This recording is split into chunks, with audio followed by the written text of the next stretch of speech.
তাহলে আজকে আমরা আলোচনা করব ইলেকট্রোম্যাগনেটিক ইন্ডাকশন, ইএম ইন্ডাকশন লিখলাম, তড়িৎ চুম্বকীয় আবেশ। ঠিক আছে, ইলেকট্রোম্যাগনেটিক ইন্ডাকশন, তড়িৎ চুম্বকীয় আবেশ। তাহলে এখন এই তড়িৎ চুম্বকীয় আবেশ বা ইলেকট্রোম্যাগনেটিক ইন্ডাকশন কাকে বলে?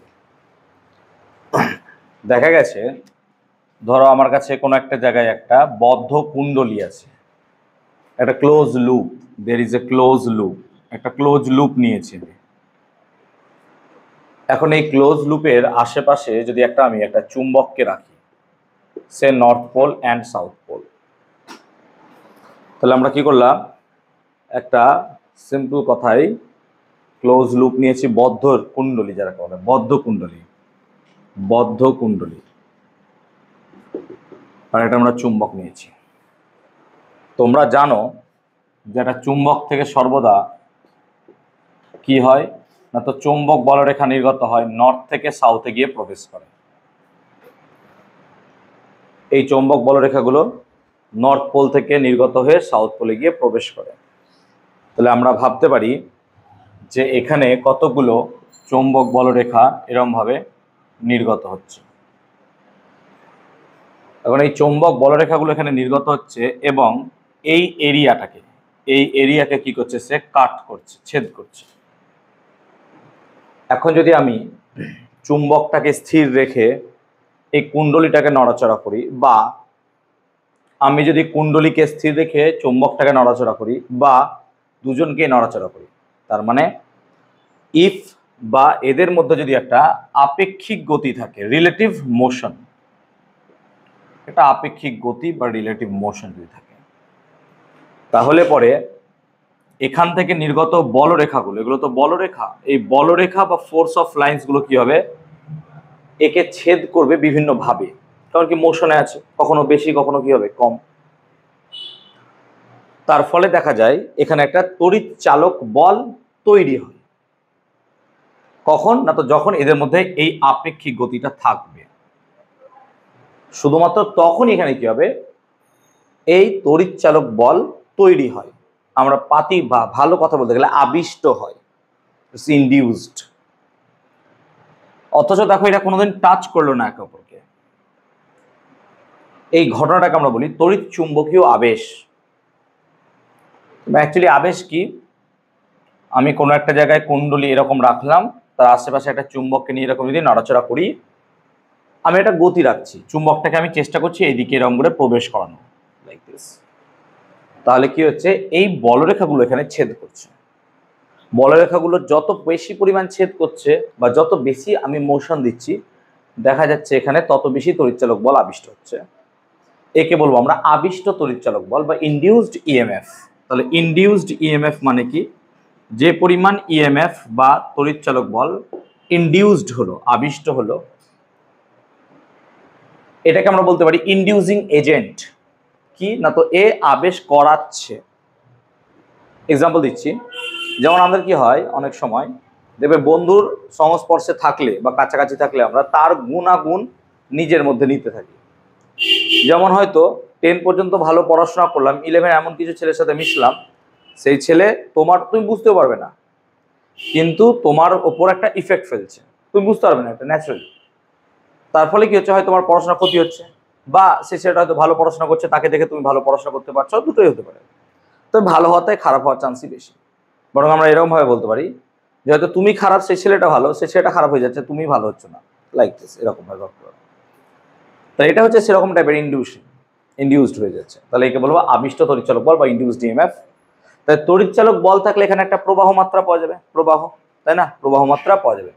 তাই প্রবাহ মাত্রা কেমন পাওয়া যাবে, ধরো এদিকে প্রবাহ মাত্রা পাওয়া গেল, তো এটাকে বলবো ইনডিউসড কারেন্ট বা আবিষ্ট প্রবাহ।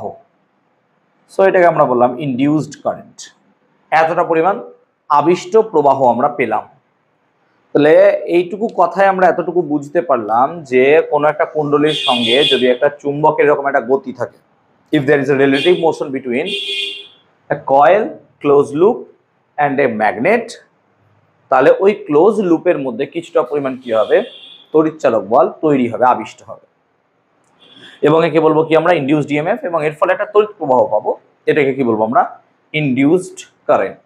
তাহলে এই দুটো সিম্পল কথা বুঝলাম। এখন আমরা যদি শুধুমাত্র ম্যাগনেট না নিয়ে এমন নিতে পারি, এমন নিই কেমন, আমরা তড়িৎ চুম্বক বা ইলেকট্রোম্যাগনেটিক চ্যাপ্টারে পড়েছি যে একটা চুম্বক যেমন কাজ করে ঠিক এক্স্যাক্টলি একটা লুপ সেই রকম ভাবেই কাজ করে। ধরো এটা একটা লুপ আর এটা একটা লুপ, দুটো ক্লোজ লুপ।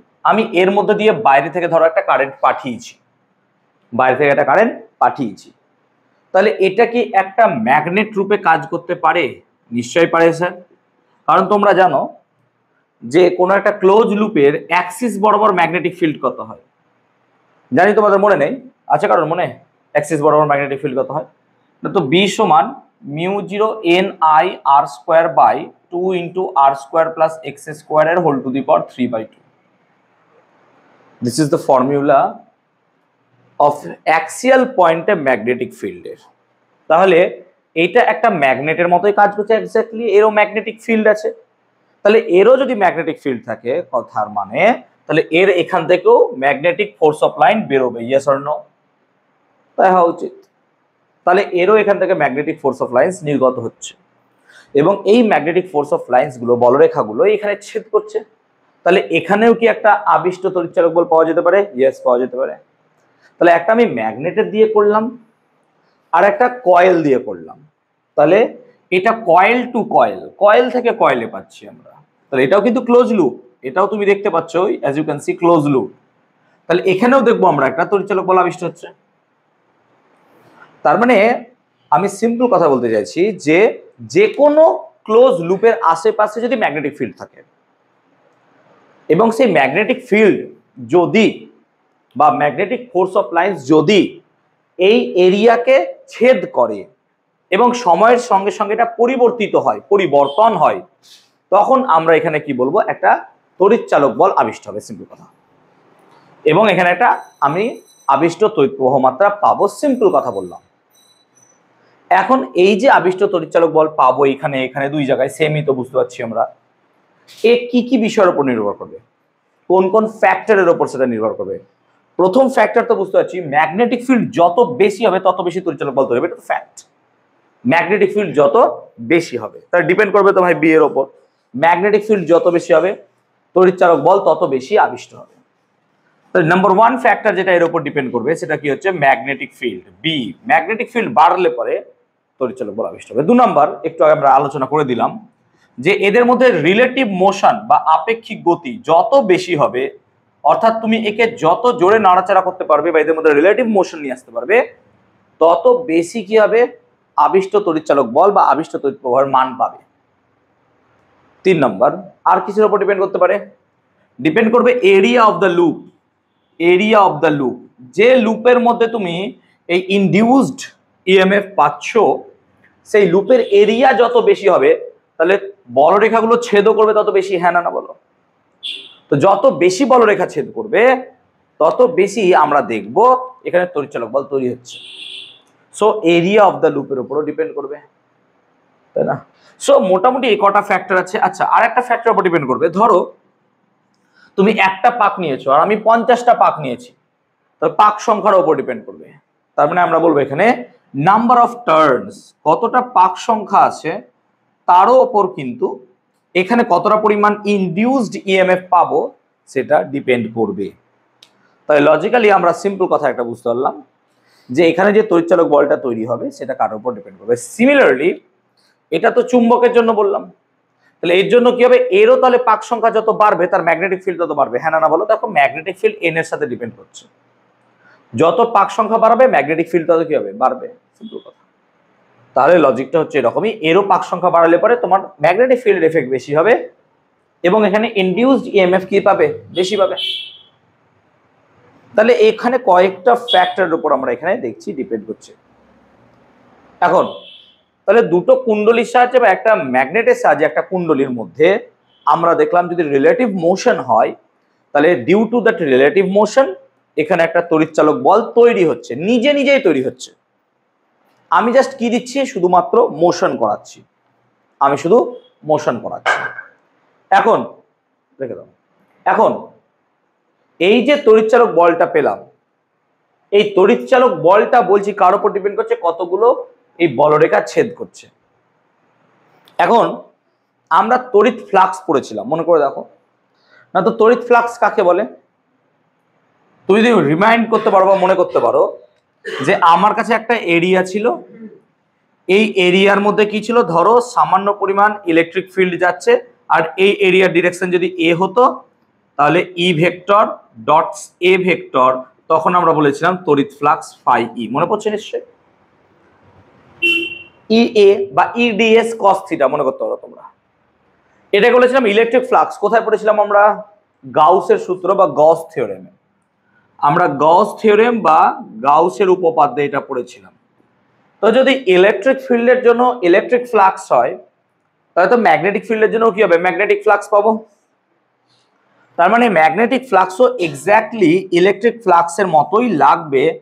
যেমন এখানে ই এ করলাম, ওখানে কি করবো তাহলে? ম্যাগনেটিক ফিল্ড বি ইন্টু কি করবো? এ, তাই না? ম্যাগনেটিক ফিল্ড বি ইন্টু এ। তাহলে সিমিলারলি ভাবতে পারি যে ধরো একটা এখানে আমার যে কোনো একটা লুপ আছে বা একটা এরিয়া আছে, এই এরিয়া বা ক্লোজ লুপের ধরো এটা সামহাউ কোনো একটা এলিমেন্টারি এরিয়াকে আমি লিখছি ডিএস দ্বারা, ধরো এলিমেন্টারি এরিয়া ডিএস। আর আমি বলছি এই জায়গাটা ইলেকট্রিক ফিল্ড কাজ করছে এই ডিরেকশনে, this is the magnetic field. ধরো এখানে ম্যাগনেটিক ফিল্ড কাজ করছে এই ডিরেকশনে, বি ভেক্টর। তাহলে এখন আমি এখানে ফ্লাক্স কত লিখবো না তো ফাই এম। এম কেন লিখছি? এম ফর ম্যাগনেটিক, আর ই লিখছি কেন? For electrostatics. ফাই এম তাহলে কি আমি লিখতে পারবো যে B dot ds and B ds cos theta যদি এর মান হয়। তার মানে ম্যাক্সিমাম ফ্লাক্স কখন পাবো? তুমি দেখতে পাচ্ছ না তো স্যার, ম্যাক্সিমাম ফ্লাক্স আপনি তখনই পাবেন যখন থিটার মান 0 ডিগ্রি হবে। তখন কত হবে না তো ম্যাক্সিমাম ফ্লাক্স হবে স্যার বিডিএস।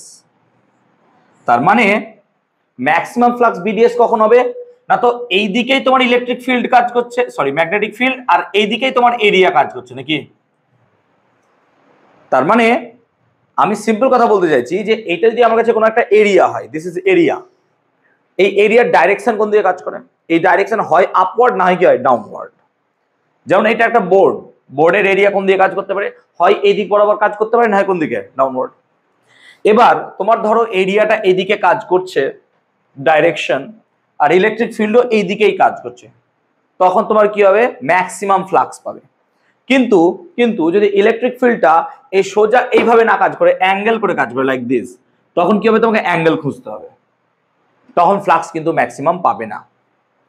তার মানে ম্যাগনেটিক ফ্লাক্স কত হলো? সিম্পল, আমরা বুঝলাম এরিয়ার সাথে ম্যাগনেটিক ফিল্ড গুণ করবো। তাহলে এখানে তুমি বুঝতে পারছো যে এখানে যত বেশি ম্যাগনেটিক ফিল্ড যাবে মানে চৌম্বক বলরেখা। কেন আমরা কি বলি?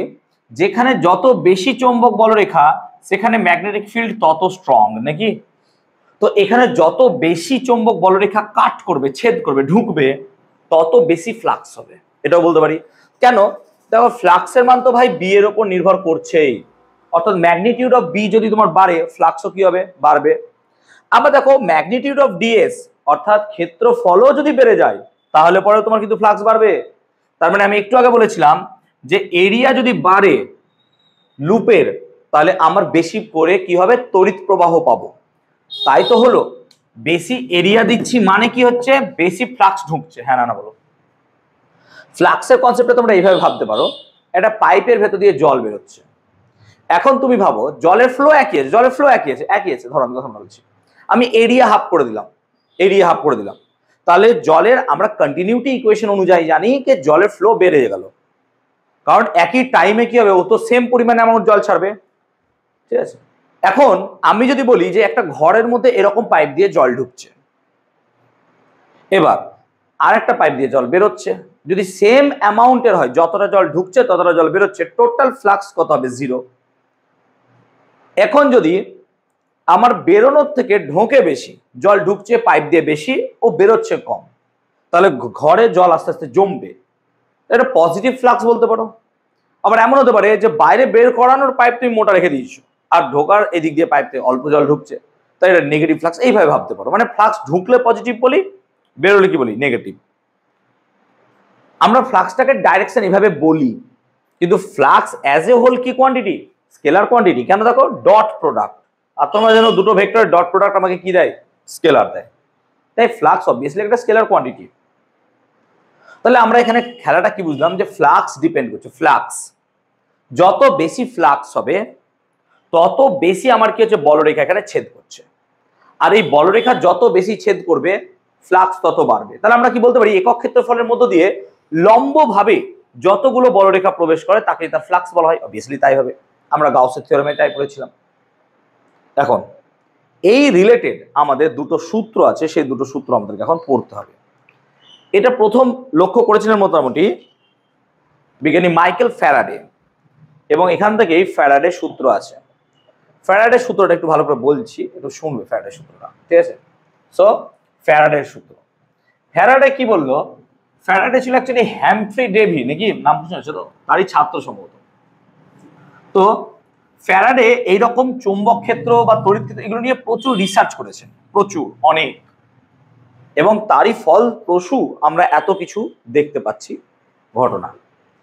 মাইকেল ফ্যারাডে এইরকমই কিছু ঘটনা অবজার্ভ করলেন এবং তিনি দুটো সূত্র পাবলিশ করলেন on the basis of induced EMF or induced current.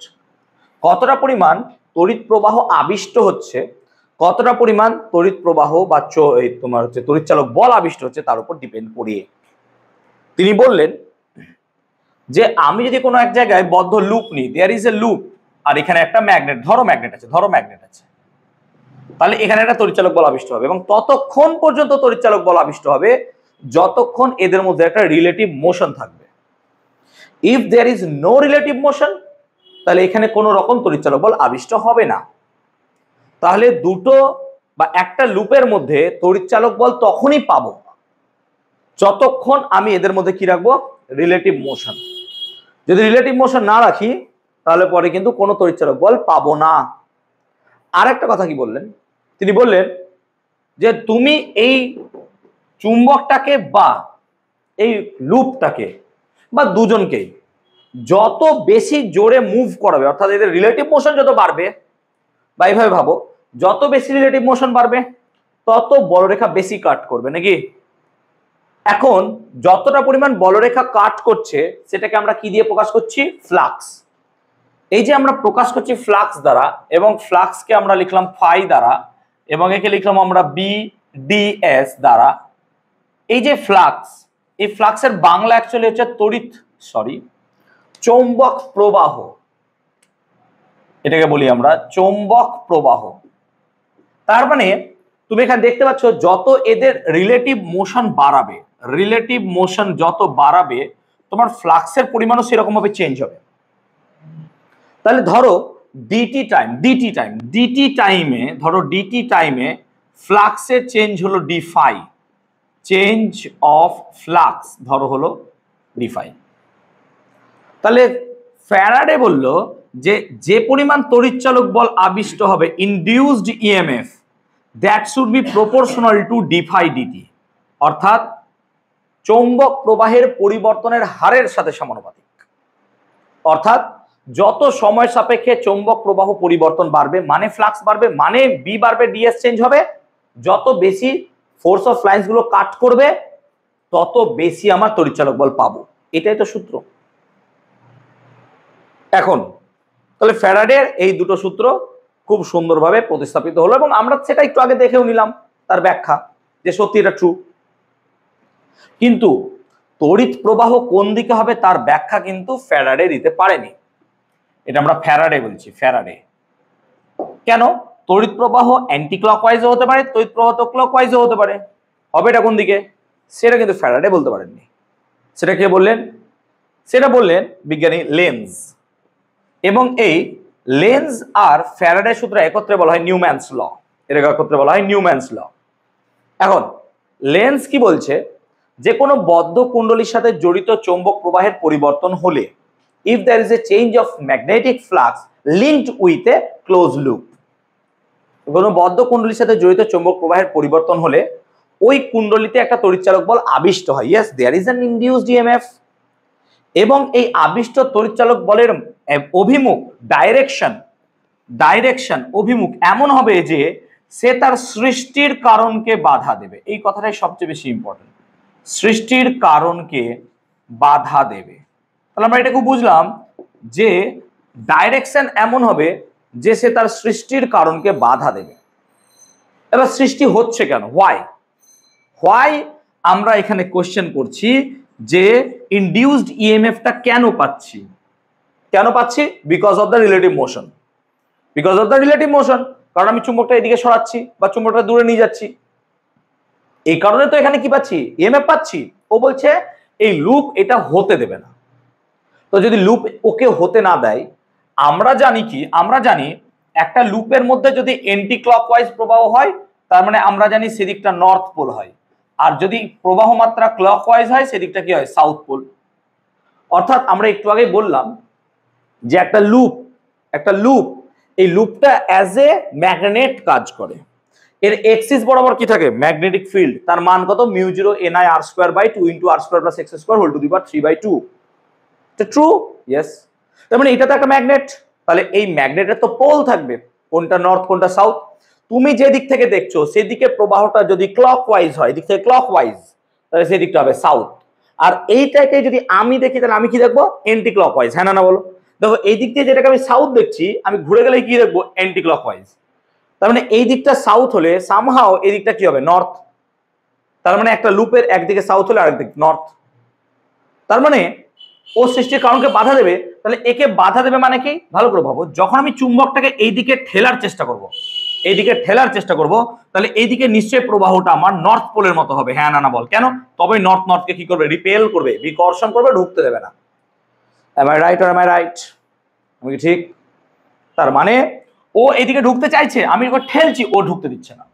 কেন? ও বাধা দিচ্ছে, সৃষ্টির কারণকে বাধা দিচ্ছে। আবার ভাবো, যখন আমি লুপ চুম্বকটাকে এইদিকে নিয়ে যাচ্ছি তখন লুপ এগেইন আমাকে বাধা দিচ্ছে।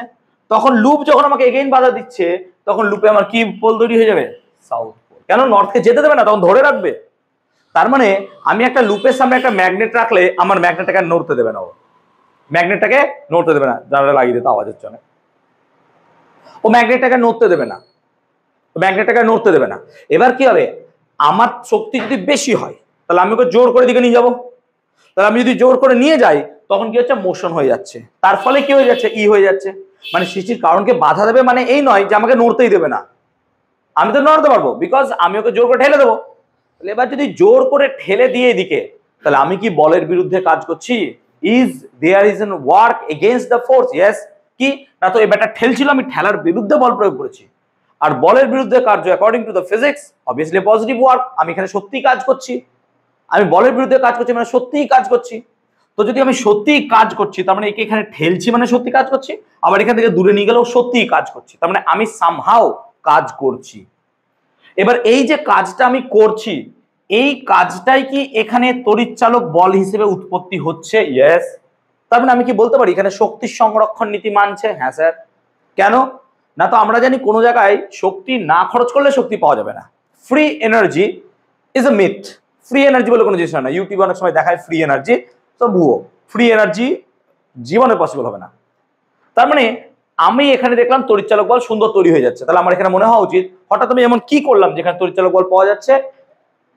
মনের মধ্যে প্রশ্ন হওয়া উচিত, কারণ আমি তো শক্তি ক্ষয় করলাম না। ইয়েস, আমি করলাম, সেটা আমি বুঝতে পারছিলাম না, এখন বুঝলাম। কার জন্য?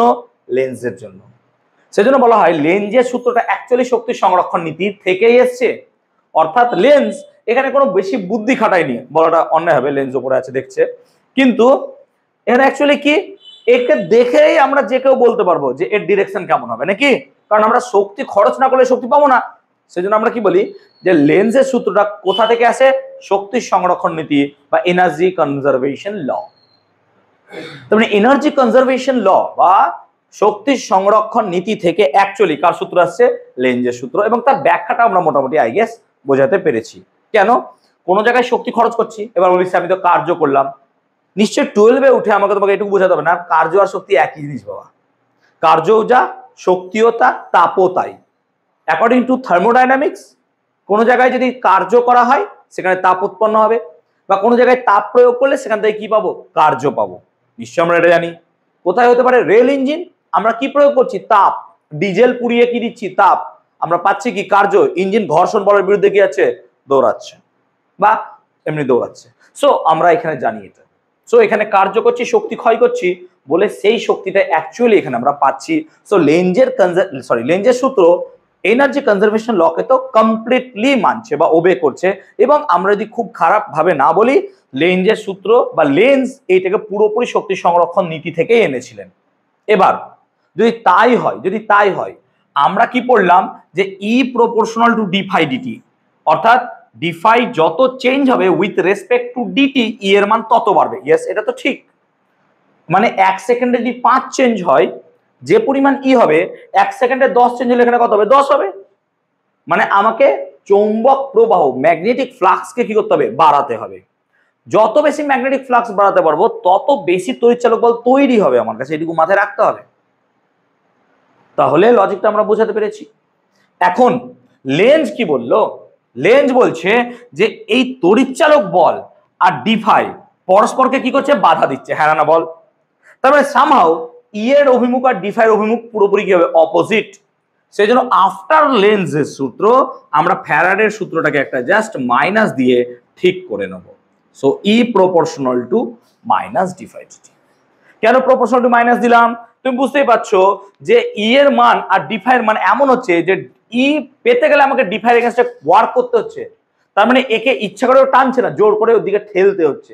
তার মানে ই আর ডি ফাই এর অভিমুখ কি হবে? Completely different. So ultimately E proportional to minus d phi dt. এবং আমি যদি প্রপোর্শনালিটি তুলে দিই তাহলে ই সমান minus K d phi dt. আচ্ছা, এই মাইনাসটার গুরুত্ব কতটা? আরে ভাই, মাইনাসটা শুধু ডাইরেকশনকে বোঝাচ্ছে। ম্যাগনিটিউড তো আলটিমেটলি ডি ফাই ডিটি হবে, ঠিক তো? ও তো বেটা মাইনাস বোঝাচ্ছে শুধু ডাইরেকশনকে। আদারওয়াইজ কে ডি ফাই ডিটিটা কি? এটা ম্যাগনিটিউড কার? ওই তড়িৎচালক বলের। এখন তাহলে কে কত হবে স্যার? আমরা এমন ভাবে ই কে 1 ভোল্ট আর ডি ফাই ডিটি কে 1 চয়েস করি যাতে করে কে এর মান হয়ে যায় 1। অ্যাকচুয়ালি আমরা এই ধ্রুবক কে টাকে 1ই ধরি মোটা কথা বলতে গেলে। তো ন্যাচারালি আমরা এই ইকুয়েশনটা দাঁড়িয়ে যায় ই সমান মাইনাস ডি ফাই ডিটি। তাই এইটাই মাথায় রাখবো যে ই সমান হয় মাইনাস ডি ফাই ডিটি। দেখো আমি এক রত্তি বকে গেলাম কিন্তু কোনো ম্যাথমেটিক্সই পেলাম না এখনো পর্যন্ত। পেলাম ম্যাথমেটিক্স কিছু, এগুলো নিশ্চয়ই ম্যাথমেটিক্স নয় ভাই, যা পড়ে এসছে তার থেকে তো কিছুই না অঙ্কগুলো। তাহলে আমরা কেন পেলাম না? কারণ এখানে কনসেপ্ট আছে, আমাদের কনসেপ্ট আছে, ঠিক আছে? কনসেপ্ট আছে, কনসেপ্ট না থাকলে ভাই জায়গাটা হবে না। সো আই গেস ফ্যারাডের law and Lenz law and the conservation law এগুলো সব মোটামুটি বোঝাতে পারলাম, ঠিক আছে? চলো ওকে, এবার আমরা পড়বো কি না, তো আবিষ্ট তড়িৎচালক বলের দরুন কতটা পরিমাণ চার্জ জেনারেট হচ্ছে, কতটা পরিমাণ চার্জ জেনারেট হচ্ছে। আচ্ছা, এখন যদি ইউনিটের কথা ভাবি, ইউনিটের কথা, ইউনিট। আচ্ছা, ফাই মানে কি? ফাই মানে ম্যাগনেটিক ফ্লাক্স। ইউনিটের কথা যদি একটু আলোচনা করি তাহলে দেখো এই ফাই মানে ইউনিট কত হবে না, তো ফাই মানে হচ্ছে স্যার বি ইন্টু এ, মানে ম্যাগনেটিক ফিল্ড ইন্টু এরিয়া। আচ্ছা, ম্যাগনেটিক ফিল্ডের এরিয়া ইউনিট কি হয়? আমরা শিখিয়েছিলাম ওয়েবার পার মিটার স্কয়ার, মনে করে দেখো। এটাকে কি বলেছিলাম? টেসলা। আর এরিয়ার একক কি? Metre square. তার মানে আলটিমেটলি ফাই এর একক কি হবে? ওয়েবার। ফাইয়ের একক ওয়েবার। এটা কোন এককে না, তো এটা তো স্যার এসআই পদ্ধতিতে। সিজিএস পদ্ধতিতে ফাইয়ের ইউনিট হয় ম্যাক্সওয়েল, এমএক্স। এবং মনে রাখবে এখান থেকে লেখা যায় 1 ওয়েবার ইকুয়াল টু 10⁸ ম্যাক্সওয়েল। এটাও করেছিলাম, তোমরা মনে করে দেখতে পারো যখন তড়িৎ চুম্বক পড়াই আমরা বা চৌম্বক ধর্ম। So 1 weber equal to 10⁸ Maxwell. এটা হচ্ছে কার একক না, তো এই চৌম্বক প্রবাহের একক। আচ্ছা, আমরা চৌম্বক প্রবাহ পেলাম। আচ্ছা, চৌম্বক প্রবাহ কি পেলাম না, তো স্যার ফাই কে যদি এরিয়া দিয়ে গুণ করি এটাকে বলা হয় ফ্লাক্স ডেনসিটি। কি বলা হয়? কি বললাম? ইংলিশটা ভালো করে শোনো, ফ্লাক্স ডেনসিটি। বাংলায় গুলিয়ে যায়, এটাকে বলা হয় ফ্লাক্স ডেনসিটি।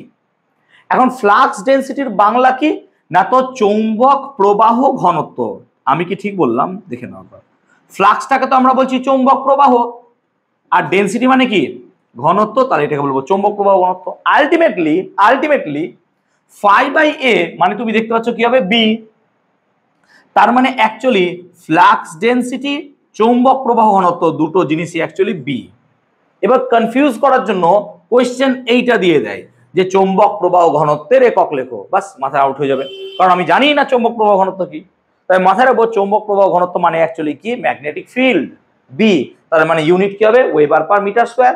আর তোমরা জানো ওয়েবার পার মিটার স্কয়ার এটাকে আমরা কি বলি টেসলা নাকি টেসলা এটাকে বলি টেসলা আর ম্যাক্সওয়েল পার সেমি স্কয়ার এটাকে কি বলি ম্যাক্সওয়েল পার সেমি স্কয়ারকে আমরা কি বলি গাউস নাকি রে গাউস এবং তোমরা জানো 1 টেসলা ইকুয়াল টু কত হয় 10 টু দি পাওয়ার 4 গাউস আগে করে দিয়েছি বলে এখানে করাবো না আমরা 1 টেসলা ইকুয়াল টু কত হয় 10 টু দি পাওয়ার 4 গাউস তাহলে চৌম্বক প্রবাহের ঘনত্ব আমরা এখান থেকে বুঝতে পারলাম আই গেস আমি এই জায়গাটা ক্লিয়ার করতে পেরেছি এখন আমরা আলোচনা করব বলছিলাম কি কতটা পরিমাণ চার্জ জেনারেট হচ্ছে কতটা পরিমাণ চার্জ জেনারেট হচ্ছে তাহলে একটা কথা বলো কতটা পরিমাণ চার্জ জেনারেট হচ্ছে যদি বার করতে চাই আমরা তাহলে সিম্পল চার্জ মানে কি চার্জ মানে অ্যাকচুয়ালি কিউ সমান আমরা লিখতে পারি আইটি তাহলে লজিক্যালি আমার যদি ডিকিউ চার্জ যায় কত সময় ডিটি সময় তার মানে আমি কি লিখতে পারবো যে ডিকিউ সমান আইডিটি নিশ্চয়ই লিখতে পারবো ডিকিউ সমান আইডিটি আবার লক্ষ্য করো এর এখানে তড়িৎচালক বল কত ই তড়িৎচালক বল তৈরি হচ্ছে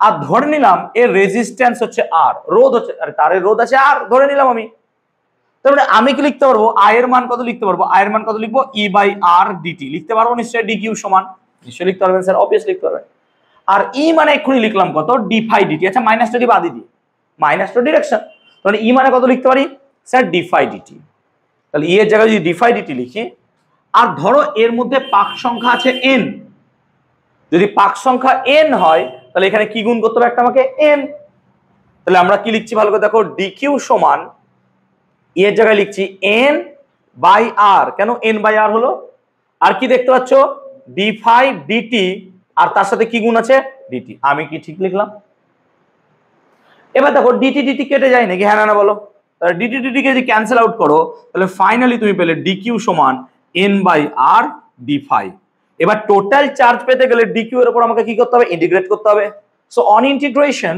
যদি ইন্টিগ্রেশন করো তাহলে dq সমান n বাই r কি লিখতে হবে integration of d5 M I right সেটাই লিখতে পারবো আচ্ছা dq যখন ফ্লাক্স φ1 ছিল ধরো চার্জ ছিল 0 আর যখন ফ্লাক্স φ2 হলো তখন চার্জ ধরো q তার মানে dq এর ইন্টিগ্রেশন 0 থেকে q এ কত হবে স্যার না তো q এম আই রাইট আর এখানে কি পড়ে থাকবে তাহলে n বাই r তাহলে এটা হবে φ2 মাইনাস φ1 ঠিক তো নিশ্চয়ই ইন্টিগ্রেশন করে এইটুকু তো বুঝে গেছি φ2 মাইনাস φ1 হবে সো q ইকুয়াল টু কত হবে n by r φ2 minus φ1 is that true yes obviously তাহলে এটা হচ্ছে যতটা পরিমাণ চার্জ আমরা এখানে পাবো সেই চার্জের রাশিমালা ফ্রম দা ইকুয়েশন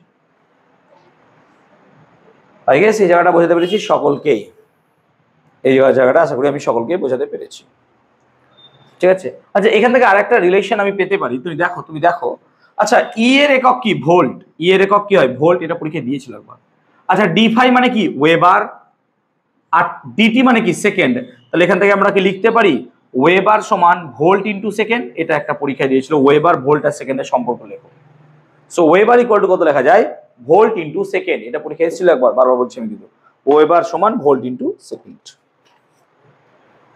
এতদূর কি ক্লিয়ার করাতে পেরেছি আমি কি ক্লিয়ার করাতে পেরেছি সকলকে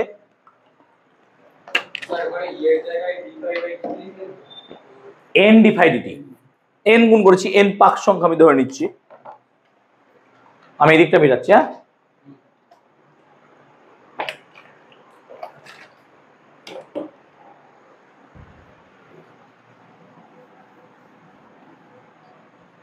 তাহলে লজিকটা হচ্ছে আমরা এবার পড়ব মোশনাল ইলেকট্রোমোটিভ ফোর্স বা গতীয় তড়িৎচালক বল motional electromotive force EMF motional EMF খুব ভালো করে কনসেপ্টটা নাও কারণ এখান থেকে আমাদের জয়েন্টে মেন্সে অ্যাডভান্সে এগুলোতে কোশ্চেন এখান থেকে কিন্তু তৈরি হয় এবং ডায়াগ্রাম বেসের প্রবলেম এখানে কিন্তু নিতে থাকে মানে কিছু নয় তোমাকে একটা ডায়াগ্রাম দিয়ে দিবে তোমাকে তখন ওর ডিরেকশন বার করতে হবে ঠিক আছে দেখো ধরো আমি কি করলাম একটা সিম্পল তামার এরকম একটা স্ট্রাকচার নিলাম এটা তামার পাত আমি একে ম্যাগনেটিক ফিল্ডে এমন ভাবে রেখেছি যে ম্যাগনেটিক ফিল্ড ক্রস অর্থাৎ নিচের দিকে এইভাবে কাজ করছে ম্যাগনেটিক ফিল্ড লম্বভাবে ম্যাগনেটিক ফিল্ড কাজ করছে আমি এইভাবে চয়েস করেছি this is the direction of magnetic field সে তার মানে ম্যাগনেটিক ফিল্ডটা কাজ করছে সোজা এইদিকে আমি তার মধ্যে একটা এরকম ভাবে প্লেট রেখেছি, ঠিক আছে? ধরে নাও যেদিকে ম্যাগনেটিক ফিল্ডটা কাজ করছে এই নিচের দিকে সেই ডাইরেকশনটা হচ্ছে ওয়াই, সেই ডাইরেকশনটা ওয়াই। তার মানে direction of magnetic field along y axis through the board inside মানে ভেতরের দিকে। তার মানে আমি কি লিখছি, ডাইরেকশন অফ ম্যাগনেটিক ফিল্ড কোন দিকে? অ্যালং ওয়াই অ্যাক্সিসটা কোন দিকে? না তো ভেতরের দিকে। এবার এই অবস্থায় আমি চাইছি একে এই দিকে ভেলোসিটি ভি দিয়ে ওকে মুভ করাতে, এবং এই ডাইরেকশনটাকে আমি চয়েস করছি, say this is the x direction. তাহলে লজিক হচ্ছে কি, আমি এক্স ডিরেকশন বরাবর চাইছি ওটাকে মোশন করাতে। মানে আমি একটা সিম্পল পাথ নিয়েছি, যে কোনো একটা পাথ ধরো, ঠিক আছে? সে দিস ইজ, এই পাথটাকে এভাবে রেখেছি, ম্যাগনেটিক ফিল্ড কোন দিকে আছে? নিচের দিকে। আর আমি ওকে এই দিকে মোশন করাতে যাচ্ছি, লাইক দিস, এইভাবে মোশন করাবো এই। তাহলে কি ঘটবে?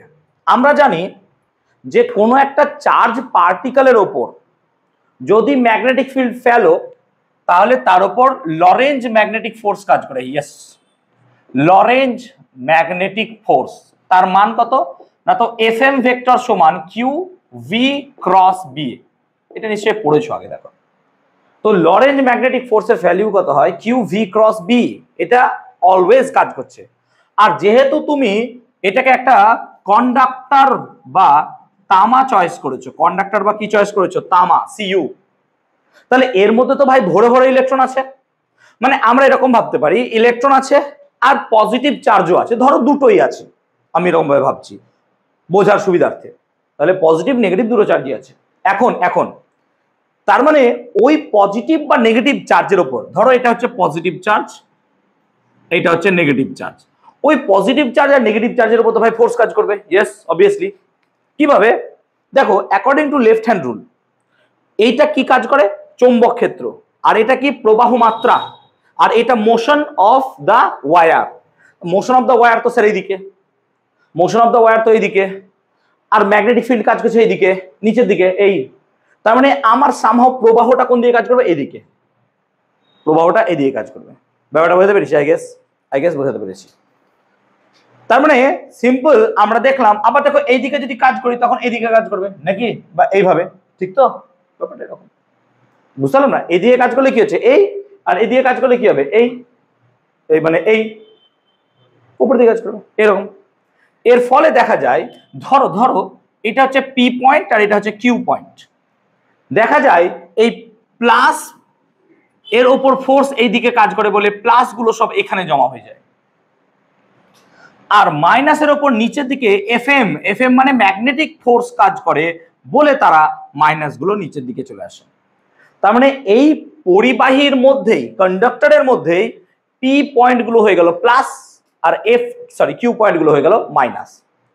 আর তোমরা জানো, প্লাস মাইনাস যদি কিছুটা দূরত্বে থাকে তখন সেখানে একটা ইলেকট্রিক ফিল্ড জেনারেট হয়। আমরা ধরে নিলাম সেই ইলেকট্রিক ফিল্ডটা কত? না তো let us consider that electric field is E বা ই ভেক্টর। সেই ই ভেক্টর কাজ করছে। এন্ড আমরা আরো ধরে নিলাম যে length of the conductor is L লেংথের কন্ডাক্টর। দেখা যাচ্ছে? হ্যাঁ, ঠিক আছে, এল লেংথের কন্ডাক্টর। তো ইলেকট্রিক ফিল্ড তো ই ভেক্টর কাজ করছে। তার মানে ই ভেক্টর যদি কাজ করে, তার মানে এখানে ফোর্স কত কাজ করবে? According to the formula, force কত কাজ করবে? ফোর্স না তো sir, force equal to q E vector. Yes, obviously q E vector force কাজ করবে। তাহলে এতটা কিউ ই ভেক্টর কাজ করবে ফোর্স, তাই না? তার উপর, তার মানে কিউ ই ভেক্টর এর উপর কাজ করছে। আবার ভাবো তুমি, এই ফোর্সটাও তো তার উপর কাজ করবে। মানে একটা ম্যাগনেটিক ফোর্স কাজ করবে, তার সাথে কি কাজ করবে? ইলেকট্রিক ফোর্স কাজ করবে। তার মানে একটা ইলেকট্রিক ফোর্সও কাজ করবে, আবার কি করবে? ম্যাগনেটিক ফোর্স কাজ করবে। এবার ধরো দুটো যদি পরস্পর সমান আর বিপরীত হয়ে যায়, তার মানে আমি বলতে চাইছি, যদি কিউ ই মান লিখছি কিউ ই সমান কিউ ভি বি হয়। এবার বলি স্যার সাইন থিটা কোথায় গেল? আরে ভাই, ভি আর বি এর মধ্যে অ্যাঙ্গেল কত? 90 ডিগ্রি। তো বি কোণ দিয়ে কাজ করছে? এইদিকে। আর ভি কোণ দিয়ে কাজ করছে? এইদিকে। অ্যাঙ্গেল কত? 90 ডিগ্রি। তাহলে কিউ ই সমান কত হবে? Q v B. তার মানে আমরা দেখলাম কিউ কিউ কেটে গেলে electric field should be equal to velocity into magnetic field. এটা কোন এক জায়গায় পড়েছিস, কোথায় বলতো? ভেলোসিটি ফিল্টার বা বেগ ফিল্টারে পড়েছিস। ভেলোসিটি ফিল্টার কোথায় পড়েছিস? এটা ভেলোসিটি ফিল্টারে, জানি না মনে আসে না, তোর চুম্বকের চ্যাপ্টার, হোয়াট এভার, টপিকটা বলে দিলাম, দেখে নিস। তাহলে ই সমান ভিবি মানে মানে মানে এখানে একটা ভিবি এত মানের ইলেকট্রিক ফিল্ড জেনারেট হয়ে গেছে। Is it true? ইয়েস। তার মান কত? ভিবি। তার মানে এই জায়গাটায় ভিবি ম্যাগনিটিউডের একটা ইলেকট্রিক ফিল্ড জেনারেট হয়ে গেছে ভাই, সিম্পল কথা, এই হয়ে গেছে জেনারেশন। ভিবি তার ম্যাগনিটিউড। তো যে ইলেকট্রিক ফিল্ড যদি ই হয় আর তার লেন্থ যদি এল হয়, তাহলে আমরা একটা ফর্মুলা পড়েছিলাম যে ই সমান কত হয়? মাইনাস ডিভিডিএক্স। মনে পড়ছে কি? আচ্ছা, মাইনাসটা তো ডাইরেকশন বোঝাচ্ছে, তার মানে ডিভিডিএক্স কে যদি আমি পাতি ভাষায় লিখি, ই সমান তো এটাও লিখতে পারি ভি বাই এক্স, নাকি? তা লিখতেই পারি আমি। তার মানে সিম্পল কথায় ইলেকট্রিক ফিল্ডের সাথে পোটেনশিয়াল, এটা পোটেনশিয়াল তো বিভব, এর সম্পর্ক এক্স গুণ। ইয়েস। তার মানে আমি যদি এই দুই প্রান্তের বিভব প্রভেদ বার করতে চাই, so potential difference between P and Q is কত হবে তাহলে? না তো স্যার ভি পি কিউ লিখলাম, কেন? পি আর কিউ এর মধ্যে, তার মানে কত হবে? ই ইন্টু এল। কেন? লেন্থ কত স্যার? এল। তার মানে ই এর মান যদি এখন বসাই আমি ভিবি, দেখো ই এর মান কত ছিল? ভিবি ম্যাগনিটিউড, তার মানে পি কিউ ইকুয়াল টু হবে ভিবিএল। তাহলে এইটাকেই বলবো আমরা ভি মানে এখানে ভেলোসিটি, এই ভিটা মানে হচ্ছে এখানে ভেলোসিটি, আর এই ভিপি কিউ মানে কি? পোটেনশিয়াল বিভব। তার মানে এখানে আমরা একটা পোটেনশিয়াল বা তড়িৎ বিভব পেলাম। কার জন্য? না তো একটা সিম্পল ম্যাগনেটিক ফিল্ডে একটা বস্তুকে জাস্ট মোশন করার জন্য। সেজন্য এটাকে বলবো আমরা মোশনাল ইএমএফ বা গতীয় তড়িৎচালক বল। আমি কি বোঝাতে পেরেছি ব্যাপারটা? হ্যাঁ বলো, আর একবার বলবো। এখানে দেখলে তো পোটেনশিয়াল পাওয়া গেল। এই পোটেনশিয়ালটা কেন পাওয়া গেল? ভি ভেলোসিটি নিয়ে ওকে নড়াচ্ছি বলে। তো আমি যখন নড়াবো কাউকে, তখন তাকে কি দেবো? গতি দেবো। তাহলে এই তড়িৎচালক বলটা তৈরি হচ্ছে due to the motion of that plate বা এই কন্ডাক্টর, তাই এর নাম দেবো মোশনাল ইলেকট্রোমোটিভ ফোর্স বা গতীয় তড়িৎচালক বল। আই গেস ক্লিয়ার করে বলেছি। তাহলে এটা ক্লিয়ার। আচ্ছা, আমরা এখানে অ্যাঙ্গেল প্রাইমারি কত চয়েস করেছিলাম? 90 ডিগ্রি। কেন? দেখো ওয়াই অ্যাক্সিস বরাবর ম্যাগনেটিক ফিল্ড, এইদিকে কাজ করছিল ম্যাগনেটিক। 90 যদি না হতো তাহলে কি হতো? যদি 90 ডিগ্রি না হয়ে থিটা অ্যাঙ্গেলে কাজ করতো, তখন এটাই লিখতাম আমরা ভিপি কিউ সমান ভিবিএল সাইন থিটা। মাথায় রাখবে, এটাকে লিখতাম আমরা সাইন থিটা দ্বারা। So VP Q should be equal to VVL sine theta বা ভিভিএল সাইন থিটা। তাহলে আমরা মোশনাল ইলেকট্রোমোটিভ ফোর্সের মধ্যে জানতে পারলাম। আমি কি ক্লিয়ার করতে পেরেছি জায়গাটা? এখন তুমি বলো।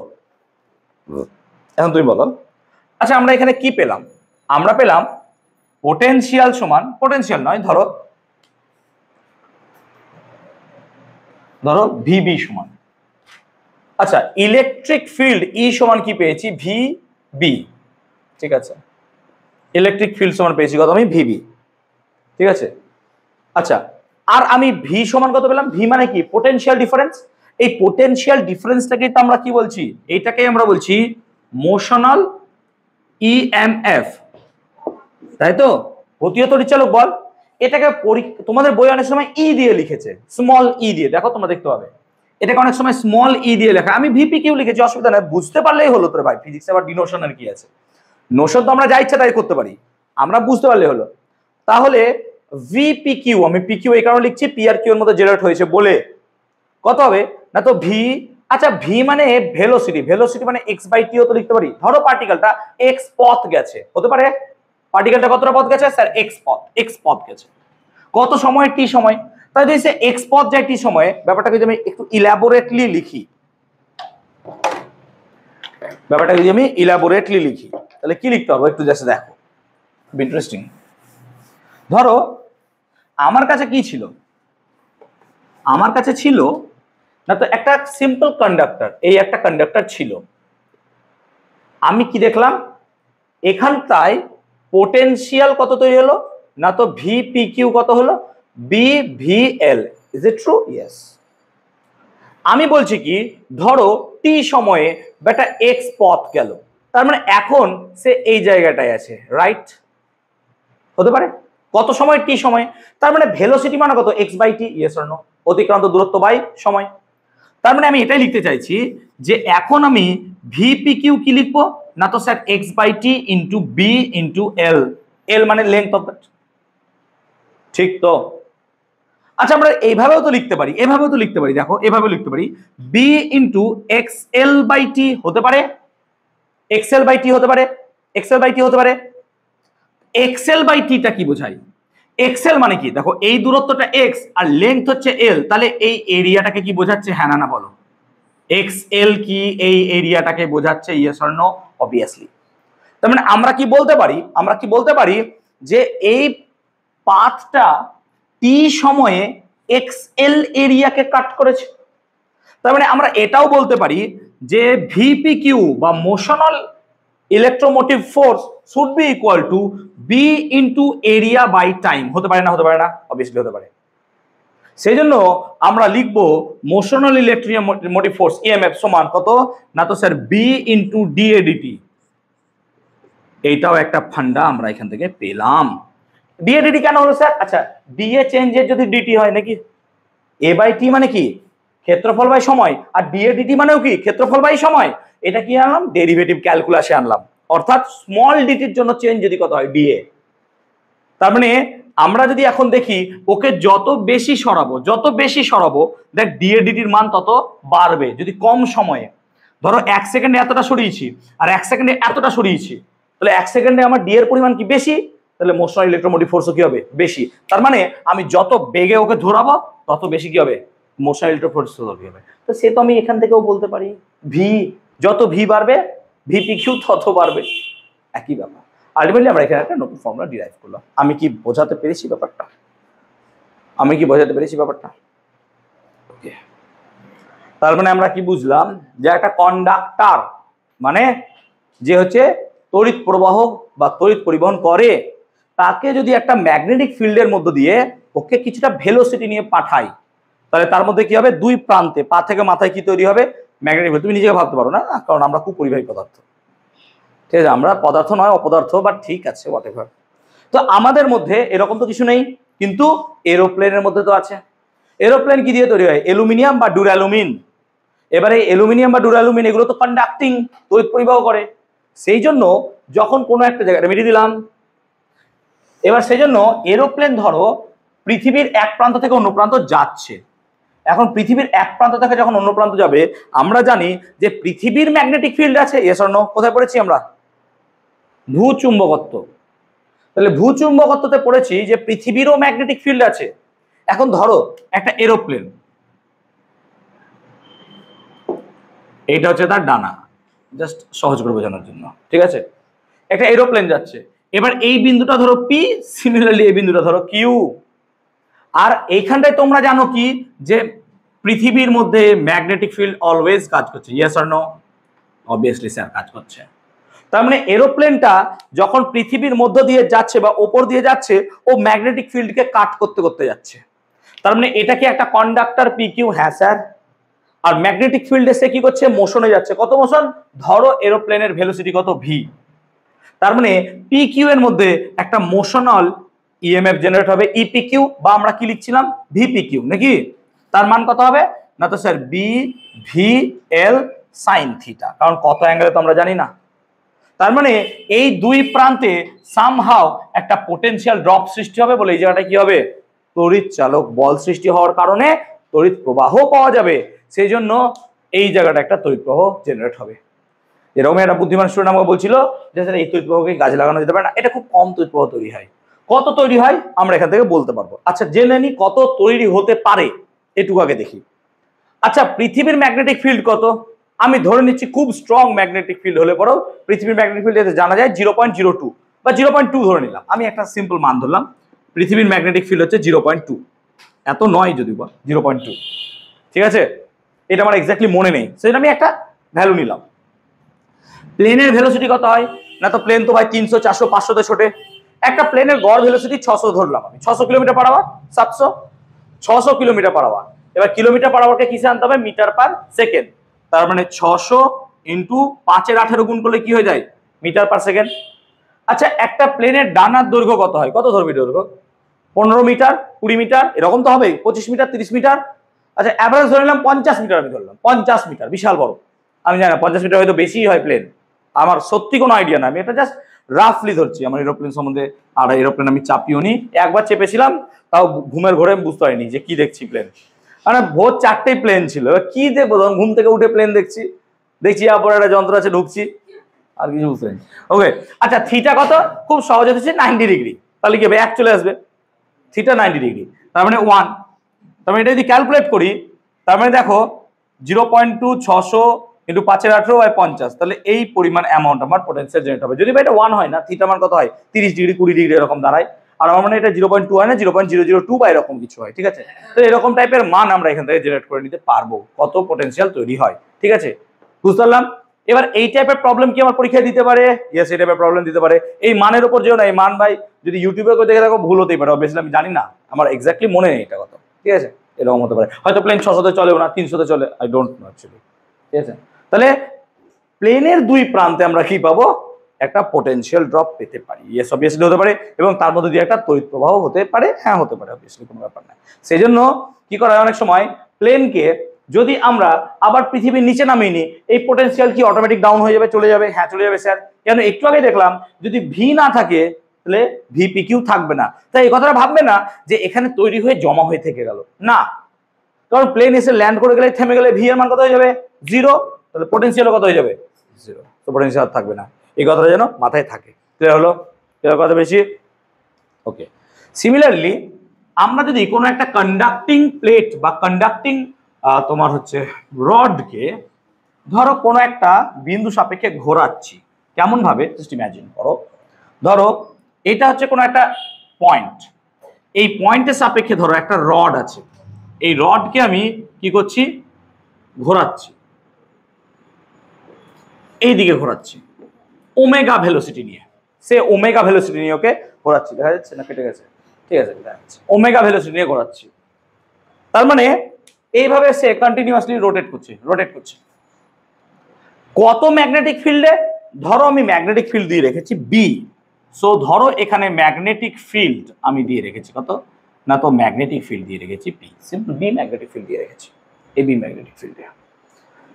এখন আমাকে কি বার করতে হবে না, তো স্যার ভিপি কিউ, মানে এইটা ধরো পি পয়েন্ট, এটা কিউ পয়েন্ট, এর মধ্যে কত তড়িৎচালক বল তৈরি হবে, এটুকু সিম্পল আমাকে বার করতে হবে। আচ্ছা, ভিপি কিউ এর ফর্মুলা কি? বিভিএল সাইন থিটা। আমি ধরেই নিলাম যে অ্যাঙ্গেল বিটুইন ম্যাগনেটিক ফিল্ড আর বিভি এর মধ্যে অ্যাঙ্গেল কত? 90 ডিগ্রি। তারপরে ধরো ম্যাগনেটিক ফিল্ড নিচের দিকে এইভাবে কাজ করছে, হতে পারে তো নাকি? তাহলে 90 ডিগ্রি চলে আসবে। তার মানে আমি কি বলছি যে ম্যাগনেটিক ফিল্ড সোজা কোন দিকে কাজ করছে? নিচের দিকে, 90 ডিগ্রি সোজা কাজ করছে, নিচের দিকে, সোজা নিচের দিকে কাজ করছে। এটা হচ্ছে ম্যাগনেটিক ফিল্ড সোজা নিচে দিয়ে কাজ করছে, তাহলে থিটা কত যাবে? 90 ডিগ্রি, গল্প নেই আমার। তার মানে আমি যদি এখন এখান থেকে এক্স দূরত্বে ছোট্ট একটা অংশ ডিএক্স কেটে নিই, ধরো আমি ডিএক্স কেই ঘোরাচ্ছি ধরো, তাহলে তার জন্য ছোট্ট পোটেনশিয়াল ডিভি কত হবে না, তো স্যার ডিভি কত হবে? ডিভির মান কত হবে না, তো বি ম্যাগনেটিক ফিল্ড তো আছেই, আর এর ভেলোসিটি কত না, তো স্যার ভি ভেলোসিটি বিভি, আর এর দৈর্ঘ্য কত না, তো স্যার ডিএক্স। হ্যাঁ না বলো, এল তো দৈর্ঘ্য নয়, এর দৈর্ঘ্য কত? ডিএক্স। আর আমি যদি এটার জন্য নয় পুরোটার জন্য জানতে চাই, তাহলে ভি বার করতে হবে আমাকে, নাকি? ভি বার করতে হবে তো। তাহলে এই পুরোটা যদি বার করতে চাই, তাহলে আমি কি ইন্টিগ্রেশন মারবো? Yes or no? Obviously sir integration মারবেন। তার মানে বি আছে, আর ভি মানে কত না, তো দেখো এখান থেকে এক্স দূরে আছে, আর ভেলোসিটি ওমেগা। তুমি একটা ফর্মুলা ক্লাস 11-এ পড়েছিলে, ভি সমান কি হয়? ওমেগা আর, মনে পড়ছে কিনা আমি ঠিক জানি না। তাহলে এখানে দূরত্বটা কত? এক্স, তাহলে ভি কত হবে? Omega x. তার মানে ওমেগা এক্স ডিএক্স। এবার লিমিট বসাও। আচ্ছা, ডিএক্স এর সবচেয়ে কম দৈর্ঘ্য 0, সবচেয়ে বেশি কত? এল, নাকি? এই লেন্থটা ধরো এল লেন্থ, তাহলে এল। এখন তুমি ঘোরানো চেঞ্জ করছো না, ওমেগা ফিক্সড, আর ম্যাগনেটিক ফিল্ডও চেঞ্জ করছো না, বিও ফিক্সড। তার মানে বি আর ওমেগা ফিক্সড থাকলে পরে আমি কি লিখবো? B omega integration of X dx from 0 to L. এইটাই হচ্ছে সেই motional EMF. am I right or am I right? Yes, am I right? তাহলে এক্স ডিএক্স এর ইন্টিগ্রেশন কত হয়? না তো স্যার এল স্কোয়ার বাই 2 হবে। দেখো তো ইন্টিগ্রেশন সেকার বাই 2 কে ডাইরেক্ট লিখতে পারো কিনা? কেন এক্স ডিএক্স এর ইন্টিগ্রেশন তো স্যার এক্স স্কোয়ার বাই 2, আর এক্স এর জায়গায় এল বসালে L square by 2 minus 0 square by 2, ultimately L square by 2। তার মানে ভিপি কিউ সমান কত হবে? Half B omega L square. তার মানে তুমি দেখো এই দুই প্রান্তে ম্যাগনেটিক পোটেনশিয়াল বেশি জেনারেট করবে কখন? যখন তুমি জোরে ঘোরাবে। হ্যাঁ না বলো, জোরে ঘোরালে হবে। আর জোরে কি করতে হবে? এল লেন্থ বেশি নিতে হবে। আমি কি ক্লিয়ার করতে পেরেছি? তাহলে এইরকম ঘটনা আমরা দেখতে পাবো। ক্লিয়ার হয়েছে? ওকে, তাহলে পরে আমরা দেখলাম যে half B omega L square এটা হচ্ছে the generated magnetic motional EMF across the wire or the said structure. একদম ক্লিয়ার? কোন সমস্যা আছে বলে ফেলো চটপট। ক্লাস কি বুঝতে পারছি? অসুবিধা হচ্ছে?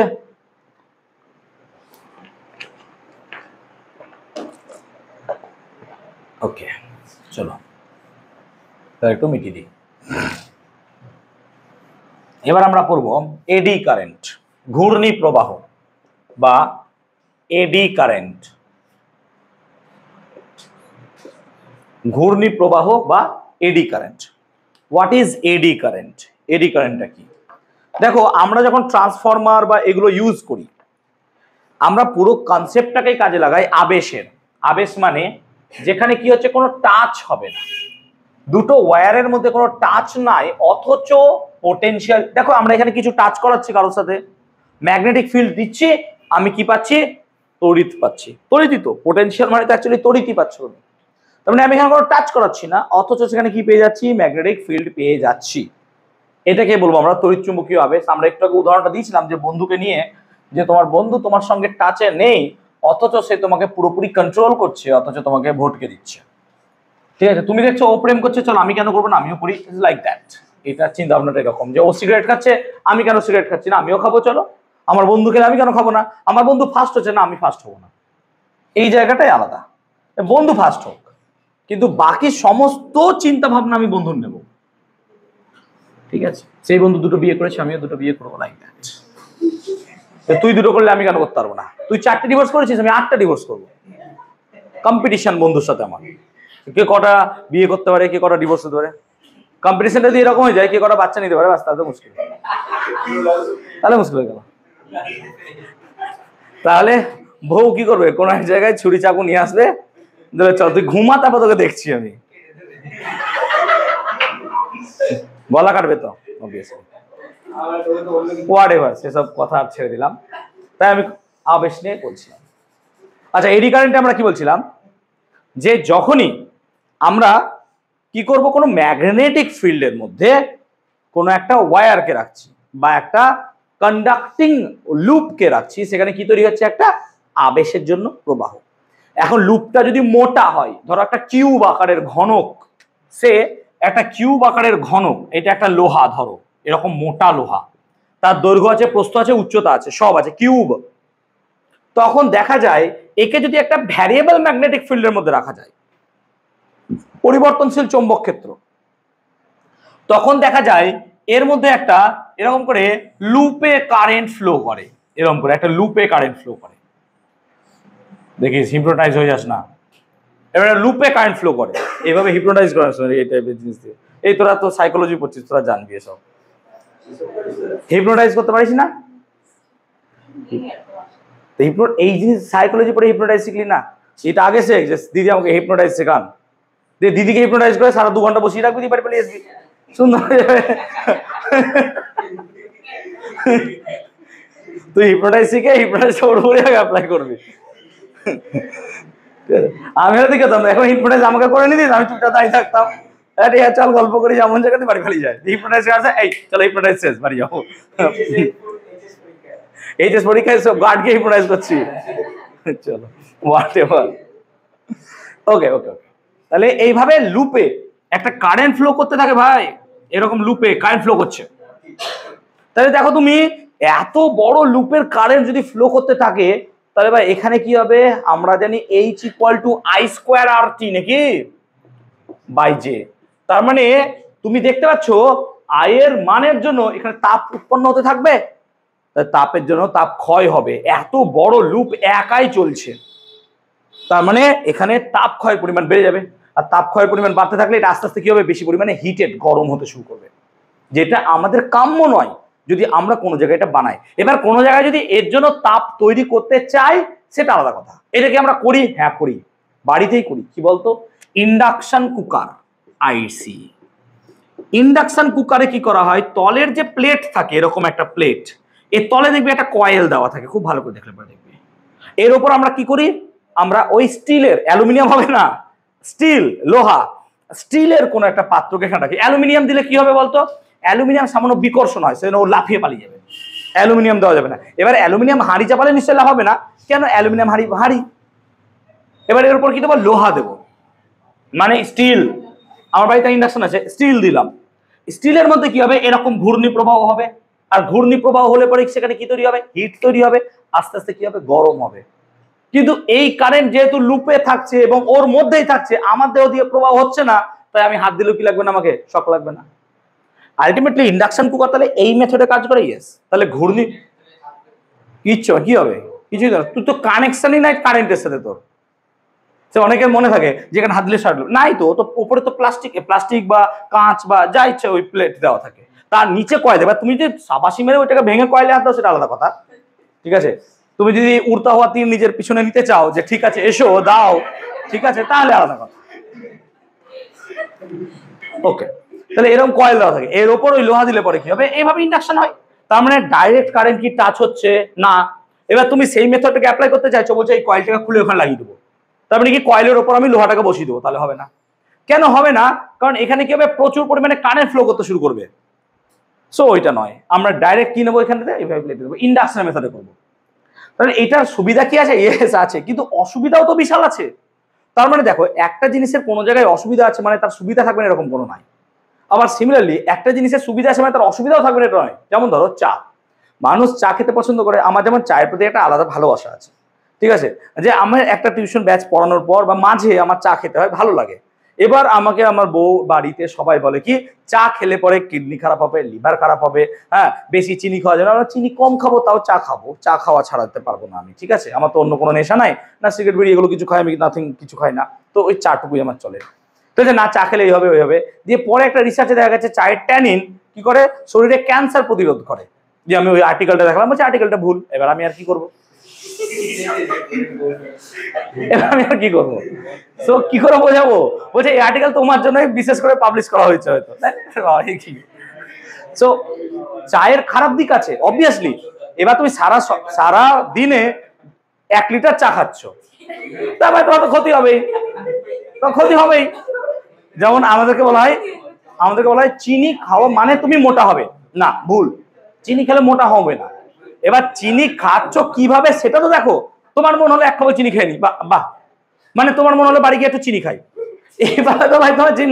কিন্তু তুমি যদি চিনিটাকে সেইভাবে নাও, তাহলে তোমার চিনির ক্ষতি হবে না। সারাদিনে আমরা কতই বা চিনি খাই, তার থেকে বেশি চিনি তো আমরা অন্যান্য জিনিস দিয়ে খাই। রুটি খেলে তো চিনি খাচ্ছ, রুটিকে যদি তুমি কিছুক্ষণ গালের মধ্যে চেবাও, রুটি থেকে দেখবে মিষ্টি লাগবে, কেন, মল্টেজ থাকে, মল্টেজ উৎসেচক মল্টেজকে ভেঙে দেয়, তো আমাদের চিনি লাগে। এবার যে কোনো গ্লুকোজই তো মিষ্টি, তো সবই তো আলটিমেটলি আমরা মিষ্টি খাচ্ছি, ঠিক আছে। সো চিনি খেলে এরকম কোনো ক্ষতি নেই। এবার চিনির সাথে খাচ্ছ কি সেটা দেখো। এবার তুমি চিনি নিয়েছো, তার সাথে পাম তেল, সামান্য পরিমাণ দুধ, আইসক্রিম বানিয়ে খাচ্ছ, ভাই ক্ষতিকর। ওই চিনি ওইভাবে খেলে হবে না। বা শুধু মনে হলো যে অনেকক্ষণ ধরে কিছু খাইনি, চলো একটু চিনি খাই, না এরকম নয়। যে খিদে পেয়েছে চলো গিয়ে চিনি খাই। আরে দেখ, সুগার কিন্তু ইনস্ট্যান্টলি খুব হেল্পফুল।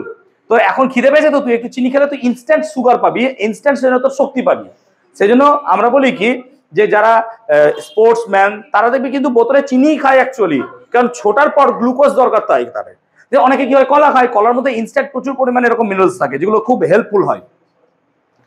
কিন্তু তুমি সেটাকে অন্যভাবে খেলে তো ভাই অন্যরকম ক্ষতি হবে। সো একটা জিনিস এমন নয় যে তার ভালো দিক নাই, ভালো দিকও আছে খারাপ দিক আছে। চয়েস হচ্ছে তুমি কিভাবে নেবে, চলো হলো আস্তে। তাহলে প্লিজ কনসেন্ট্রেট করে। তাহলে আমরা দেখলাম ক্ষতি হচ্ছে, তাহলে এটাকে কমাবো কি করে স্যার? কমানোর জন্য কি করা হয়, এটাকে ল্যামিনেটেড শিট না হয়, ল্যামিনেটেড মানে ফালি ফালি করে কাটবো। তো যদি ফালি ফালি করে কাটি, ধরো এটা একটা সুন্দর ল্যামিনেশন হলো, এটা একটা ল্যামিনেটেড হলো, এটা একটা ল্যামিনেটেড হলো, এটা একটা ল্যামিনেটেড হলো, এটা একটা এরকম ল্যামিনেটেড। এবার এই ল্যামিনেশনের মাঝে মাঝে কি রেখেছি আমি, কুপরিবাহী পদার্থ। ধরো এই জায়গাটা আমি পেপার দিয়েছি, এই জায়গাটা পেপার দিয়েছি, এই জায়গাটায় পেপার, মাইকা, কিছু কুপরিবাহী পদার্থ, দে আর ব্যাড কন্ডাক্টর, আমি কুপরিবাহী দিয়েছি। তাহলে কুপরিবাহী দিয়েছি বলে এখানকার ইলেকট্রন এখানে আসতে পারবে না, তার মানে এখানকার লুপটা অ্যাকচুয়ালি এখানে ঘুরবে, এখানকার লুপ এখানে ঘুরবে, এই লুপগুলো দেখো ছোট ছোট হয়ে গেল। তাই বলা হয় যে যত তুমি খণ্ড করছো তত বাই এন সংখ্যক প্রবাহ কমে যাবে। তাহলে এটা কোথায় কাজে লাগতে পারে, যেখানে আমার তাপ উৎপন্ন হওয়ার দরকার নাই। এটা সবচেয়ে বেশি ইউজ করা হয় ট্রান্সফরমারে। ট্রান্সফরমারে কি হয়, যদি তুমি লক্ষ্য করো, ট্রান্সফরমারে এরকম টাইপের একটা স্ট্রাকচার দেওয়া থাকে, এই ভালো করে বোঝো, এইটা পুরো লোহা দিয়ে তৈরি হতে হয়, আর এই জায়গাটায় থাকে একটা কুণ্ডলী, আর এই জায়গায় একটা কুণ্ডলী। এবার এর সাথে কি ডাইরেক্ট কানেকশন আছে? নাই। তাহলে ইন্ডাকশনের মধ্যে যায়, কারণ এখানে কয়েল, এখানেও কয়েল, আর দুটো কয়েলের মধ্যে কানেকশন, ইন্ডাকশনের মাধ্যমে যাবে। এবার এইটাকে যদি তুমি এরকম মোটা নিয়ে নাও, তাহলে তো কারেন্ট এখানে ফ্লো করতে শুরু করবে, ইয়েস অর নো? আচ্ছা কারেন্ট কি এইটা যদি নিই তাহলে কারেন্ট ফ্লো করবে না? করবে, কিন্তু এর মতো তো নয়। তাহলে এখানে কি হবে, এইটা নিলে ভালো না এইটা নিলে ভালো? অবভিয়াসলি এটা স্যার ল্যামিনেটেড। সেই জন্য আমরা ট্রান্সফরমারকে ল্যামিনেটেড নাই। কেউ যদি ট্রান্সফরমার কেটে কখনো দেখো, দেখবেন সরু সরু পাত দেওয়া থাকে ট্রান্সফরমারে, এটা হচ্ছে তার কারণ। তার মানে এডি কারেন্ট লস থেকে আমাদেরকে বাঁচতে হলে ল্যামিনেটেড স্তরিত ল্যামিনেটেড শিট ইউজ করতে হবে। ল্যামিনেটেড শিট ইউজ করলে পরে এটা আমরা অনেকটা বেটার ওয়েতে পাবো। কিন্তু তার ব্যবহার আছে, ইন্ডাকশন কুকারে নিতে পারি, ইলেকট্রিক ব্রেকস যেগুলোতে লাগে সেখানে কিন্তু ইন্ডাকশন কুকার দরকার পড়ে আমার। সো ইন্ডাকশন কুকার এমন নয় যে ব্যবহার নাই, ইন্ডাকশন কুকারে ব্যবহারও আছে, আমরা সেখানে ব্যবহার করতে পারি। ওকে, চলো এবার আমরা পড়বো কুণ্ডলীর আবেশাঙ্ক বা ইন্ডাকট্যান্স অফ কয়েল। এটা কুণ্ডলীর হচ্ছে আবেশাঙ্ক। ওকে, ধরো আমি একটা সার্কিট চয়েস করেছি, সার্কিটটা কেমন চয়েস করেছি, ধরো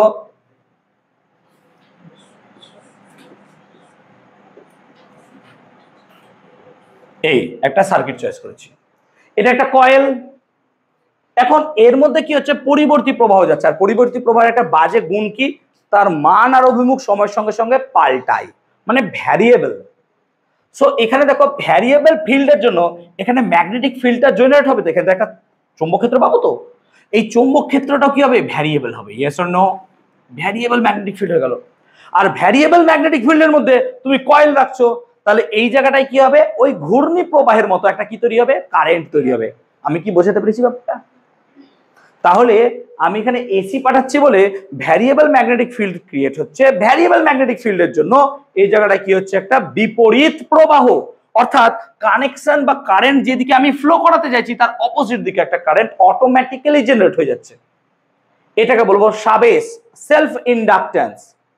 মানে তুই নিজেই মোটিভেট হচ্ছিস ভিডিওস দেখে যে না চলো পড়াশোনা করতে হবে, বা তুই নিজে রিলস দেখছিস, এই ছেলেটা মদ খাচ্ছে আমি কেন খাবো না, চলো খাই, লাইক দিস সেলফ মোটিভেশন।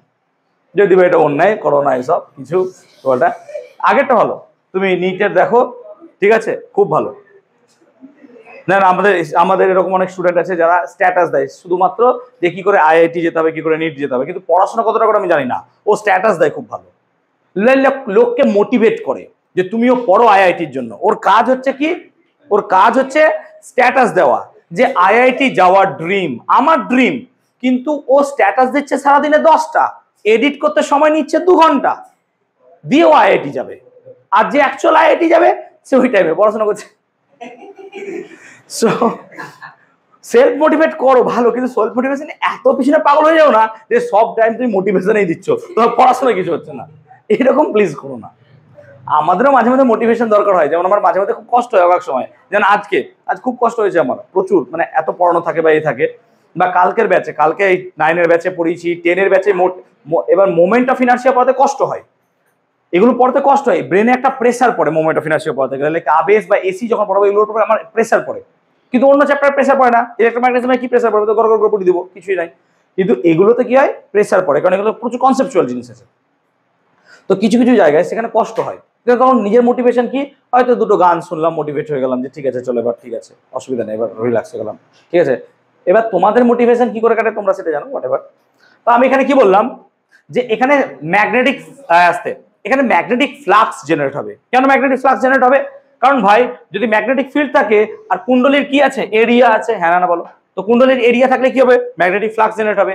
ধরো সেই ম্যাগনেটিক ফ্লাক্সটা ফাই, তাহলে এই magnetic flux phi is proportional to I. কেন না? তো দেখো যত কারেন্টের মান বাড়াবো ম্যাগনেটিক ফ্লাক্সও তত কি হবে? বাড়বে। বুঝতে পেরেছি ব্যাপারটা? তার মানে আমি এখান থেকে লিখতে পারি ফাই একটা সমান নাকি সমান, তার মানে একটা কনস্ট্যান্ট আই, এই কনস্ট্যান্টটাকে বলবো সেলফ ইন্ডাকট্যান্স বা সাবেশাঙ্ক, আর এই কয়েলটাকে বলবো আমরা ইন্ডাক্টর। ইন্ডাক্টর মানে অ্যাকচুয়ালি রেজিস্টর যেমন পেয়েছিল, রেজিস্টর মানে কি রোধক, ক্যাপাসিটর মানে কি ধারক, এটা কি হয়ে গেল ইন্ডাক্টর মানে কি আবেশক। ব্যাপারটা বুঝতে পারলাম? রোধক ধারক, এটা কি হবে আবেশক। কেন? আবেশ করাচ্ছে। তো এটাকে বলবো আমরা সাবেশাঙ্ক বা সিম্পল কথায় সেলফ ইন্ডাকটেন্স। তাহলে এল সমান আমি কি লিখতে পারি? Phi by I. এল সমান কি লিখতে পারি? Phi by I. তাহলে এল সমান যদি ফাই বাই আই হয় তার মানে এল বলতে বোঝায় একক প্রবাহ মাত্রার জন্য যে পরিমাণ ফ্লাক্স তৈরি হয় তাকে কি বলতে পারি? এল। হ্যাঁ অবভিয়াসলি। এবার এল এর একক কি হবে? না তো এল এর একক হয় হেনরি। এল এর একক কি হয়? হেনরি। তার মানে 1 হেনরি বলতে বোঝায় 1 ওয়েবার বাই কত? 1 অ্যাম্পিয়ার। Yes or no? সেজন্য আমরা বলতে পারি যে কি ওয়েবারের সাথে হেনরির সম্পর্ক weber equal to Henry into ampere লিখতে পারি। আবার দেখো আমরা একটু আগে লিখেছিলাম ই সমান ডি ফাই ডিটি। কোথায় পেয়েছিলাম এটা? ফ্যারাডেজ ল। এটা ফ্যারাডেজ ল পেয়েছিলাম। তাহলে এখন যদি ফাই সমান হয় এল আই, তাহলে আমি কি লিখতে পারি? ই সমান D dt of L I, আর এল তো কনস্ট্যান্ট ভাই, এল তো কনস্ট্যান্ট, তাহলে আমি কি লিখতে পারবো? ই সমান এল ডিআই ডিটি। ই সমান কি লিখবো? এল ডিআই ডিটি। তার মানে এখন দেখো ই এর মান বা একক হচ্ছে ভোল্ট, এল এর একক কি হেনরি, আই এর একক অ্যাম্পিয়ার, তাহলে এটা হচ্ছে তার একক। তার মানে 1 হেনরি বলতে বোঝায় 1 ওয়েবার আর 1 অ্যাম্পিয়ারের রেশিও। আবার এখানে দেখো 1 হেনরি বলতে বোঝায় volt into second by ampere. তার মানে একক সময়ে যদি একক প্রবাহ মাত্রার পরিবর্তনের ফলে যে পরিমাণ তড়িৎচালক বল তৈরি হয় তাকে বলবো আমরা কি? সাবেশাঙ্ক। আবার এখানে কি বলবো? একক প্রবাহ মাত্রার জন্য যে পরিমাণ ফ্লাক্স তৈরি হয় তাকে বলা হয় সাবেশাঙ্ক। দুটো সংজ্ঞাই আমরা এখান থেকে লিখতে পারি। ইয়েস অবভিয়াসলি দুটো সংজ্ঞা লিখতে পারি। সো দুটো সংজ্ঞা আমরা এখান থেকে লিখতে পারবো। সো আমরা এটাকে বুঝালাম কি? সেলফ ইন্ডাকট্যান্স বা সাবেশাঙ্ক। এখন সাবেশাঙ্ক, আচ্ছা এখন সব জায়গায় কি সাবেশ আছে? মানে কি আমি ধরো যে কোনো একটা কুণ্ডলী নিলাম, আমি কুণ্ডলীর মধ্যে যদি ভ্যারিয়েবল কারেন্ট পাঠাই তাহলে পরে সেখানে কি তৈরি হবে? সাবেশ হয়ে যাবে নাকি? হ্যাঁ না বলো? আচ্ছা এটা কি কোনো রকম ভাবে তাড়ানো যেতে পারে? ইয়েস তাড়ানো যেতে পারে। এটাকে বলা হয় ইন্ডাকশন লেস কয়েল বা আবেশহীন কুণ্ডলী। কিভাবে? ধরো একটা লম্বা কুণ্ডলীর তার আছে, লম্বা তারটাকে মাঝ থেকে কি করলাম? ভাঁজ করে নিলাম। ব্যাপারটা বুঝতে পারলো? কাটবো না, মাঝ থেকে কি করে নিলাম? ভাঁজ। তাহলে তাই হয়, তুমি লক্ষ্য করো। তাই দেখো কুণ্ডলীটা হয়তো এরকম ভাবে পেঁচানো হলো, কিন্তু এইখান থেকে আবার ঘুরে যাবে। হ্যাঁ না বলো? ব্যাপারটা বুঝাতে পেরেছি? এই ঠিক তো? এবার দেখো এইখান থেকে যে কারেন্ট যাবে আবার ফেরতও আসবে এদিকে। Yes or no? তার মানে যখন কারেন্ট নিচের দিকে যাচ্ছে ইন্ডাকশনের জন্য কারেন্ট তৈরি হবে উল্টো দিকে, আবার যখন কারেন্টটা উল্টো দিকে যাবে তখন ইন্ডাকশনের জন্য কারেন্ট তৈরি হবে নিচের দিকে। তার মানে আলটিমেটলি কারেন্ট এইভাবে গিয়ে ঘুরে চলে আসছে, আর এই ইএমএফ আর ইএমএফ উল্টো দিকে হওয়ার জন্য পরস্পর কি হয়ে যাচ্ছে? কেটে যাচ্ছে। সেই জন্য এখানে কোনো ইএমএফ বা এখানে কোনো ইন্ডাকশন পাওয়া যাবে না। এটাকে আমরা সেজন্য কি বলবো? আবেশহীন কুণ্ডলী। এটাকে বলবো আমরা আবেশহীন কুণ্ডলী। তাহলে আবেশহীন কুণ্ডলীর কনসেপ্ট বুঝতে পারলাম। আচ্ছা কোন আবেশের কি কোনো জায়গায় ব্যবহার আছে? আমরা কি এটাকে ইউজ করতে পারি? ইয়েস এটাকে আমরা ইউজ করতে পারি। কোথায় ইউজ করতে পারি? আমরা এটাকে ইউজ করি টিউবলাইটে। আগের কালে চোখ হচ্ছে একটা উচ্চ সাবেশাঙ্ক ও নিম্ন রোধ যুক্ত যন্ত্র। আচ্ছা উচ্চ সাবেশাঙ্ক মানে এর কারেন্ট হঠাৎ কি বেড়ে যেতে পারে? বেড়ে যেতে পারে। তাহলে উচ্চ সাবেশ যার হবে তার অ্যাকচুয়ালি রোধের পরিমাণও বেড়ে যায়, কার্যকর রোধ। তাহলে কার্যকর রোধের পরিমাণ বেড়ে যায়, কিন্তু তার নিজস্ব রোধ কত? কম। তো নিজস্ব রোধ কম হওয়ার জন্য হাই কারেন্ট জেনারেট করলে ও কি করতে পারে? একটা টাইমে প্রচুর ভোল্টেজ জেনারেট করতে পারে। সেই জন্য আমাদের যখন আগেকার কালে ডিসচার্জ টিউব ছিল, মানে দেখবে রড যেগুলো আগে টিউব লাইট, সেখানে কি হতো, আমরা সুইচ দিলে আগে কি হতো, দুবার ট্রিং ট্রিং করে যাওয়ার পর তারপর কারেন্ট জ্বলতো। কেন? কারণ এত বেশি চোখ, ভেতরে একটা যন্ত্র থাকতো, দেখবে চৌকো মতো চোখ, গোলও থাকতো, গোলটাকে স্টার্টার বলতো, ঘুরিয়ে ঘুরিয়ে তাকে জোড়াতে হতো, চোখ থাকতো। ওই চোখ কি করে, এত পরিমাণ ভোল্টেজ জেনারেট করে যাতে পরে করে আয়ন ডিসচার্জ হতে পারে। এখনকার কালে এগুলো হবে না, এগুলো সব কি এলইডি। এলইডির কনসেপ্ট আলাদা। এলইডির কনসেপ্ট আমরা সেমিকন্ডাক্টর বুঝিয়ে নিয়েছিলাম। রিকম্বিনেশন হয়, মনে করে দেখো হোল আর ইলেকট্রন পরস্পর কি লাগে, জোড়া লাগে, জোড়া লেগে ইএম ওয়েভ তৈরি করে। তাহলে আই গেস আমরা চোখের কনসেপ্টটা আর এই কনসেপ্টটা বোঝাতে পারলাম। এবার আমরা পড়বো কি না, তো আবেশ শকের ক্ষেত্রে সঞ্চিত শক্তি, এনার্জি অফ অ্যান ইন্ডাক্টর। দেখো, আচ্ছা আমরা একটা সিচুয়েশন পড়লাম এখানে, কি পড়লাম, কটা বাজলো, কটা, 9:30, ঠিক আছে বাজুক না, অসুবিধা নেই। আর চ্যাপ্টারটা শেষ হবে তো। তাহলে ই সমান আমরা পড়লাম এল ডিআই ডিটি, ই সমান পড়লাম এল ডিআই ডিটি, একটু তাড়াতাড়ি পড়াবো এবার, অসুবিধা নেই। ই সমান এল ডিআই ডিটি। আচ্ছা আমি উভয় পক্ষে আই গুণ করলাম, তাহলে ই আই সমান এল আই ডিআই ডিটি, আর ই আই ডিটি সমান আমি লিখছি এল আই ডিআই। এটা লিখতে পারবো? দেখো তো একবার, একটু আগে লিখেছিলাম ই সমান এল ডিআই ডিটি, এই তো, এটাকে ঠিক করে লিখলাম। আচ্ছা ইআই তো কনস্ট্যান্ট, তার মানে আমি কি লিখছি, যে যদি ইন্টিগ্রেশন করি তাহলে ইআই ডিটি সমান L integration of I dI. Time যখন 0 কারেন্ট তো তখন 0, টাইম যখন টি আই এর মান হচ্ছে আই। তাহলে ডিটির ইন্টিগ্রেশন 0 থেকে টি তে কত দেবে আমাকে, ইআইটি, নিশ্চয়ই তাই। আর এটা কত হবে, এল স্যার আই স্কোয়ার বাই 2, নিশ্চয়ই তাই হবে। এবার লক্ষ্য করো, ভালো করে দেখো দিকে, ই আই মানে কি, আচ্ছা আইটি মানে আগে ভাবো, আইটি মানে কি, আমরা জানি কিউ সমান আইটি নাকি রে, তার মানে এটা অ্যাকচুয়ালি কি, এটা অ্যাকচুয়ালি কিউ, আর কিউ এর সাথে পটেনশিয়াল গুণ করছো, তাহলে কি পাও, ডাব্লু সমান ভি কিউ নাকি রে, ডাব্লু সমান ভি কিউ হবে। তার মানে আলটিমেটলি এই ইআইটি এটা পুরোটা কি বোঝাচ্ছে, এনার্জিকে বোঝাচ্ছে, হ্যাঁ না বলো, এটা কি এনার্জিকে বোঝাচ্ছে অবভিয়াসলি, তাহলে এটাকে আমি লিখছি এনার্জি ইউ, কত হবে তাহলে square, half L I square.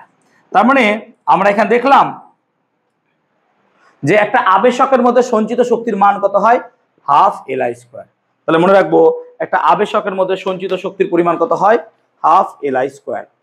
ওকে, এবার একটা সলিনয়েডের সালবেশাঙ্ক। সলিনয়েড কাকে বলে না, তো আমার যদি একটা এরকম সিলিন্ডার থাকে, এর গায়ে ধরো অন্তরিত তামার তার, অন্তরিত মানে যার উপর কভার দেওয়া আছে, তারকে জোড়া লাগি পেঁচাই দিয়ে এটাকে বার করে নিই, তার একটা স্প্রিঙ্গের লাইক স্ট্রাকচার হবে, ওটাকে বলবো আমরা সলিনয়েড। তাহলে এটা কি একটা সলিনয়েড? ইয়েস অবভিয়াসলি এটা একটা সলিনয়েড। তাহলে এগুলো এক একটা হচ্ছে কি সলিনয়েড, ঠিক আছে। এখন এই সলিনয়েডের মধ্য দিয়ে আমরা দেখব তার সাবেশাঙ্ক বা এল এর মান কত হচ্ছে। সলিনয়েড মিটিয়ে দিলাম, দেখো তাহলে সলিনয়েডের মধ্যে সাবেশাঙ্ক, ধরো আমি কোনো একটা জায়গায় একটা সলিনয়েড চয়েস করেছি,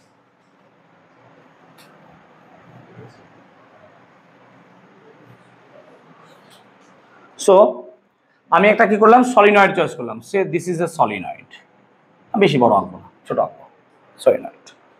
সলিনয়েডের লেংথ কত না, তো সলিনয়েডের লেংথ হচ্ছে এল, লেংথ হচ্ছে এল, আর নাম্বার অফ টার্নস পাক সংখ্যা কত না, তো আমি ধরলাম এন। তাহলে একক দৈর্ঘ্যে পাক সংখ্যা স্মল এন সমান কত লিখবো, এন বাই এল, ঠিক। আচ্ছা এখন এর মধ্যে যদি কি হয়, ভ্যারিয়েবল কারেন্ট পাঠাই, তাহলে এখানে কি তৈরি হবে, ম্যাগনেটিক ফিল্ড। তাহলে একটা সলিনয়েডের ম্যাগনেটিক ফিল্ড কত হয়, কে বলতে পারবে? সলিনয়েডের জন্য ম্যাগনেটিক ফিল্ড আমরা বার করেছিলাম, মনে করো তার জন্য অ্যাম্পিয়ার সার্কিট ল থেকে বার করেছিলাম। এইভাবে পড়াশোনা করলে এইচএসে আবার দেখবো আমি পরের বছর, mu zero small N I, mu zero small N I, মনে পড়ছে? আচ্ছা যদি তাই হয় তাহলে ফাই সমান কত হবে, ফাই সমান বলো, ফাই সমান কত হবে না, তো স্যার ফাই সমান তো বি এ, ফাই সমান কত বি এ, তাহলে বি পেয়েছো মিউ জিরো এন আই, তাহলে mu zero N I A, এটা হচ্ছে ফাই। আর এল মানে কত হয়, ফাই বাই আই, তার মানে এল সমান কত হবে না, তো স্যার মিউ জিরো এন মানে কত, N by L, N by L into কত হবে আই। সো এটাই হচ্ছে আমার সাবেশাঙ্ক একটা সলিনয়েড, এটা মনে রাখবি কিন্তু। Mu zero N I by L এটা হচ্ছে সাবেশাঙ্ক, আই কেন এ হবে, sorry mu zero N A by L. So একটা সলিনয়েডের সাবেশাঙ্ক কত হলো mu zero N A by L, ঠিক আছে। ওকে ওকে, আচ্ছা একটা মিস্টেক আমি করে ফেলেছি কি, আচ্ছা দেখো এখানে যখন এন পাক আছে তখন ফাইটা কত হবে অ্যাকচুয়ালি এন বি এ হবে না, সরি এন বি এ, তো এটা এন গুণ হবে, তার মানে এটা কি হবে অ্যাকচুয়ালি এন স্কোয়ার, এটা কত হবে এন স্কোয়ার, ঠিক আছে। তাহলে mu zero N square A by L. এখন আমরা তাহলে এল কত পেলাম বুঝতে পারলাম। আর একটু আগে আমরা সলিনয়েডের ক্ষেত্রে এনার্জি পেয়েছিলাম, মনে করে দেখো হাফ কত পেয়েছিলাম L I square, half L I square পেয়েছিলাম। আর তুমি দেখো এখান থেকে এল এর ভ্যালু জেনে গেছো, এল এর ভ্যালু কত হবে mu zero N square A by L, mu zero N square A by L, ঠিক আছে। আবার একটা কথা যে তুমি জানো কি, তুমি জানো B equal to mu zero N I, তুমি জানো B equal to mu zero N I, তাহলে তুমি এখান থেকে লিখতে পারো যে আই সমান কত হবে, তাহলে আই সমান হবে B by mu zero capital N আর উপরে কত যাবে এল, কেন স্মল এন মানে কত এন বাই এল। তাহলে এই ভ্যালুটা যদি এখানে বসাই তাহলে হাফ এল এর ভ্যালু বসাও, তাহলে এল এর ভ্যালু হয়ে যাচ্ছে mu zero N square A by L, আর আই স্কোয়ার মানে B square L square by mu zero square N square, N square কাটলাম, এল এল কাটলাম, তার মানে ইউ সমান পড়ে থাকছে মিউ, একটা মিউ কেটে যাবে, তাহলে 1/2 মিউ জিরো বি স্কোয়ার আর কি পড়ে থাকছে এল এ। এটা হচ্ছে total energy of that solenoid. আচ্ছা সলিনয়েডের লেন্থ কত ছিল এল নাকি, আর এরিয়া কত এ, তাহলে এর ভলিউম কত হবে এল এ। তাহলে আমরা যদি বলি এটাকে এনার্জি ডেনসিটি মানে শক্তি ঘনত্ব, এনার্জি ডেনসিটি, তাহলে এনার্জি ডেনসিটি কত হবে না, তো স্যার ইউ বাই এল এ, কেন টোটাল এনার্জি বাই কি হবে ভলিউম, ঠিক আছে। তাহলে কত হবে দেখো, আমি যদি এল এ দিয়ে ভাগ করি এটা চলে যাবে, তার মানে এনার্জি ডেনসিটি সমান হবে 1/2 মিউ জিরো ইন্টু কত লিখবো বি স্কোয়ার। এটা মাথায় রাখবে, এটা কিন্তু আমরা যখন ইএম ওয়েভ পড়াবো তখন পড়াবো। তার মানে একটা সলিনয়েডের এনার্জি ডেনসিটি কত হবে 1/2 mu zero B square, 1/2 mu zero B square, ঠিক আছে। বুঝতে পেরেছি কনসেপ্টটা ক্লিয়ার করতে পেরেছি, বলবে আমাকে ক্লিয়ার হয়েছে, ওকে।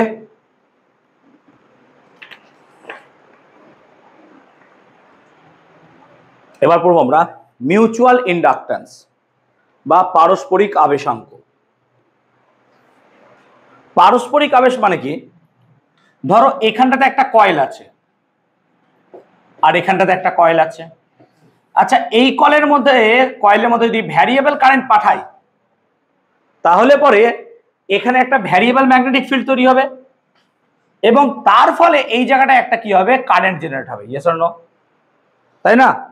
তার মানে আমরা এখান থেকে লিখবো কি ফাই যদি প্রপোর্শনাল টু আই হয় তাহলে ফাই সমান লিখবো এম আই, এই এমটাকে বলবো মিউচুয়াল ইন্ডাকট্যান্স, এমটাকে কি বলবো মিউচুয়াল ইন্ডাকট্যান্স। তাহলে এক্স্যাক্টলি এল আই এর মতোই পেলাম এম আই, তার মানে এম সমান কি পাবো ফাই বাই আই, তাহলে এক্স্যাক্টলি একই হবে একক কি হেনরি যেমন পেয়েছিল সেম। পার্থক্য কি, আগেরটা নিজে নিজে হচ্ছিল, এখানে কি হচ্ছে দুটো কয়েল দরকার, এই দুটো কয়েলের জন্য এখানে কি হচ্ছে একটা কয়েলের জন্য আরেকটা কয়েলে কি হচ্ছে ইন্ডাকশন তৈরি হচ্ছে, একটা কয়েলের জন্য আরেকটা কয়েলে ইন্ডাকশন তৈরি হচ্ছে। আমি কি বোঝাতে পেরেছি কনসেপ্টটা, কথাটা বোঝাতে পেরেছি। তাহলে এইরকম সিচুয়েশনের ক্ষেত্রে আমরা দেখব দুটো কয়েলের জন্য ম্যাগনেটিক ফিল্ড বা সরি ওই তোমার হচ্ছে মিউচুয়াল ইন্ডাকট্যান্স কত হয়। চলো তাই ধরো আমার কাছে একটা কয়েল আছে, ধরো একটা কয়েল আছে, সে আমার কাছে একটা কয়েল আছে লাইক দিস, এটা একটা কয়েল খুব ঘন কয়েল, এর লেন্থ কত ধরলাম, এর লেন্থ হচ্ছে এল, আর নাম্বার অফ টার্নস পাক সংখ্যা কত, নাম্বার অফ টার্নস ধরলাম n1, ঠিক আছে। তাহলে এর জন্য তৈরি হওয়া ম্যাগনেটিক ফিল্ড কত হবে না, তো স্যার সিম্পল বি সমান mu zero n1 by L into A, yes or no, ঠিক তো। তার মানে এর জন্য তৈরি হওয়া ম্যাগনেটিক ফিল্ড কত হবে mu zero n1 into L by. এখন এবার ধরো এর গায়ে আমরা আরেকটা আমরা কি করেছি, তো কয়েলকে চাপিয়ে দিয়েছি, তার মানে এর গায়ে আমরা কি করেছি, আর একটা কয়েলকে এরকম ভাবে চাপিয়ে দিয়েছি। ব্যাপারটা বুঝতে পারলাম আই গেস। এই এরকম একটা কয়েল চাপিয়ে দিয়েছি। এবার এর নাম্বার অফ টার্নস কত, না তো এর নাম্বার অফ টার্নস আমি ধরলাম N2। তার মানে এই ম্যাগনেটিক ফিল্ডের জন্য ওই কয়েলে একটা কি তৈরি হবে বলো, তোমার ইন্ডাকট্যান্স তৈরি হবে। তাহলে তার ম্যাগনেটিক ফিল্ড কত, বি এর জন্য ফ্লাক্স ফাই কত হবে, না তো বি এর জন্য ফ্লাক্স ফাই সমান কত হবে, না তো বি ইন্টু এ, কিন্তু পাক সংখ্যা কত দাঁড়াবে N2। কেন, ওর জন্য N2 বি এ। তার মানে অ্যাকচুয়ালি ফাই কত দাঁড়াবে, mu zero N1 N2 into কত হবে এ স্কোয়ার বাই কত, বাই এল, এরকম দাঁড়াবে। তার মানে ফাই পেয়ে গেলাম আমরা N1 N2 A square by এল। কত পেরেছি এত পর্যন্ত? ওকে, তাহলে ফাই যদি পেয়ে যায় তাহলে ফাই, আচ্ছা আই থাকবে না একটা, এটা কত মিউচুয়াল এন আই হয়, উফ আই।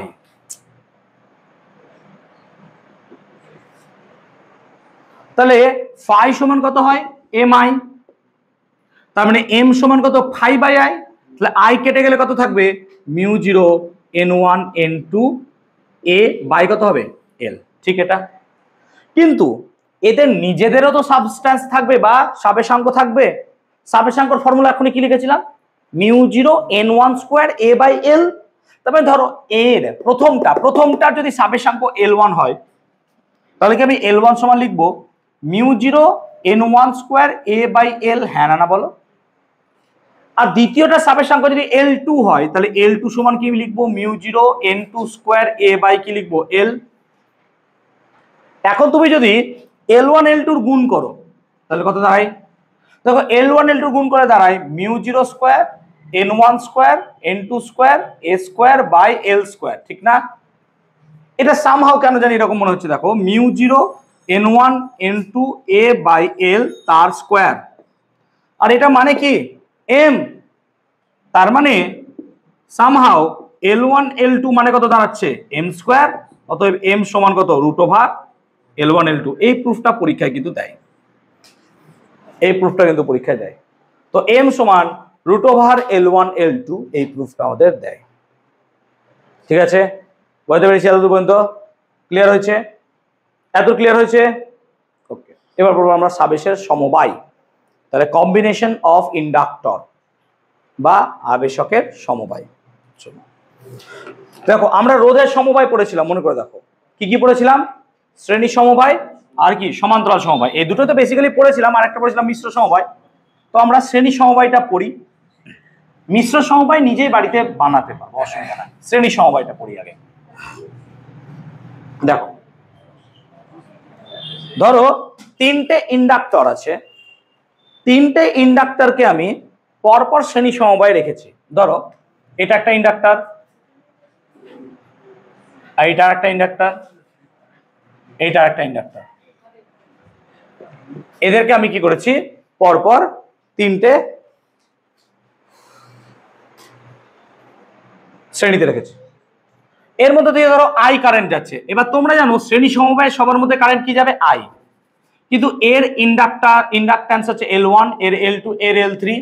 ধরলাম এই দুই প্রান্তের মধ্যে বিভব প্রভেদ হচ্ছে কত ভি, এই দুই প্রান্তের মধ্যে বিভব প্রভেদ কত ভি, আর এখানেও কারেন্ট আই আই আই যাচ্ছে, সবই কারেন্ট কত আই, কিন্তু বিভবটা কি হয়ে যাবে আলাদা, এই বিভবটা কত V1, এই বিভবটা কত V2, এই বিভবটা কত V3। তাহলে V1 V2 V3 দেখো। এখন এই তিনটে ইন্ডাক্টরের বদলে যদি আমি এমন একটা ইন্ডাক্টরকে চয়েস করি যার দুই প্রান্তেই কি থাকবে সেম বিভব প্রভেদ, আর দুই প্রান্তে মধ্য দিয়ে একই প্রবাহ মাত্রা যাবে, তখন একে বলবো তার তুল্য ইন্ডাক্টর, বা যেমন আমরা তুল্য রোধ পড়েছিলাম নাকি, তুল্য রোধ। ঠিক তো? আচ্ছা একটু আগে আমরা পড়েছিলাম ভি সমান ভিপি কিউ বা ই সমান, মনে করে দেখো তো ই সমান পড়েছিলাম আমরা এলডিআইডিটি নাকি রে, এলডিআইডিটি। আচ্ছা ইটা কি ছিল পোটেনশিয়াল, তাহলে আমি কি V1 এর জন্য আমি লিখতে পারবো স্যার L1 DIDT, নিশ্চয়ই তাই লিখতে পারবো, হবে দেখো তো একই জিনিস। আচ্ছা ই মানে কি পোটেনশিয়াল, আর V1 মানেও তো বিভব পার্থক্যই, তাহলে V1 সমান কত হবে L1 DIDT। তাহলে স্যার V2 সমান কত হবে, না তো L2 DIDT। তাহলে V1 সমান V2 DIDT, V2 সমান L1 DIDT। আর V3 সমান কত হবে L3 DI dt। এখন যদি আমরা তুল্যটার জন্য ভাবি, তুল্যর দুই প্রান্তে বিভব প্রভেদ কত স্যার V, ইন্ডাকট্যান্স কত L, আর কারেন্ট কত যাচ্ছে I, তাহলে ফর ইকুইভ্যালেন্ট তুল্যের জন্য আমরা যদি দেখি তাহলে আমরা লিখতে পারি V সমান L DI dt, নিশ্চয়ই তাই লিখতে পারবো। আচ্ছা, এই দুই প্রান্তের বিভব সমান কি V1 plus V2 plus V3 লিখতে পারবো? ইয়েস, অবভিয়াসলি লিখতে পারবো। তার মানে আমি কি লিখবো V সমান V1 plus V2 plus V3। V সমান কি লিখবো V1 plus V2 plus V3। তাহলে V মানে যদি লেখো L DI dt, তাহলে এখানে লিখবে L1। আচ্ছা দেখো L1 DI dt, L2 DI dt, L3 DI dt, আমি সবগুলোকে যদি কমন নিয়ে নিই তাহলে বাইরে লিখতে পারবো DI dt। আর DI dt যদি কেটে দাও তাহলে L সমান কত পড়ে থাকবে? তাহলে এটা হচ্ছে শ্রেণী সমবায়ে ইন্ডাক্টর হয়, ক্যাপাসিটর হয় না। ক্যাপাসিটর কি হয় 1/c শ্রেণীতে। সিমিলারলি এটা যদি শ্রেণীতে হয় তাহলে প্যারালাল, আমার এটা তাহলে সিরিজ লিখলাম S, তাহলে প্যারালাল কি হবে তাহলে 1/LP সমান 1/L1 plus 1/L2 plus 1/L3। তাহলে প্যারালালের ক্ষেত্রে এটা হবে কি আমাদের সিম্পল ইন্ডাকট্যান্স গুলো এইরকম যোগ হবে, ঠিক আছে। আচ্ছা, এখানে একটা পার্ট আমরা বাদ রাখলাম, একটা পার্ট বলবো না, একটা প্রমাণ কার না, তো সিলিন্ডার বা সমাক্ষীয় দুটো কেবলের জন্য ম্যাগনেটিক ফিল্ড কত হয় μ0 Ix/2π × ln b/a। সো ওই প্রুফটা একটু বাড়িতে দেখো, যদি অসুবিধা হয় আমি নেক্সট দিন করে দেবো, অসুবিধা নাই। একটাই হোমওয়ার্ক থাকলো কি না, তো সমাক্ষীয় কেবল মানে ভেতরে একটা সিলিন্ডার তার বাইরে একটা সিলিন্ডার, এই দুটো সিলিন্ডারের জন্য কত ইন্ডাকট্যান্স তৈরি হবে। তাহলে এইটা একটু বাড়িতে থাকলো, এটা একটু ব্যাপারটা বোঝো, ব্যাপারটা বুঝিয়ে দিচ্ছি। দেখো কি হবে না, তো ধরো এটা একটা সিলিন্ডার, এটা একটা সিলিন্ডার, এর বাইরে একটা সিলিন্ডার আছে এরকম, এর বাইরে একটা এরকম সিলিন্ডার আছে।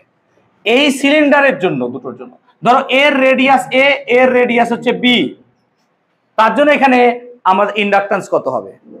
তাই যদি ক্যালকুলেট করো μ0 Ix/2π × সম্ভবত ln b/a এরকম কিছু দাঁড়ায়। এটা একটু ট্রাই করো, ট্রাই, যদি না হয় দেন আমি আছি, ঠিক আছে। ক্লাস বুঝতে পারলাম? তাহলে আমরা ইন্ডাকশন চ্যাপ্টারটা আজকে শেষ করলাম। এই আসতে প্লিজ, ঠিক আছে, ইন্ডাকশন চ্যাপ্টারটা আজকে শেষ করলাম। যদি কোনো সমস্যা হয় নেক্সট দিন আমাকে বলো, অবভিয়াসলি, ওকে।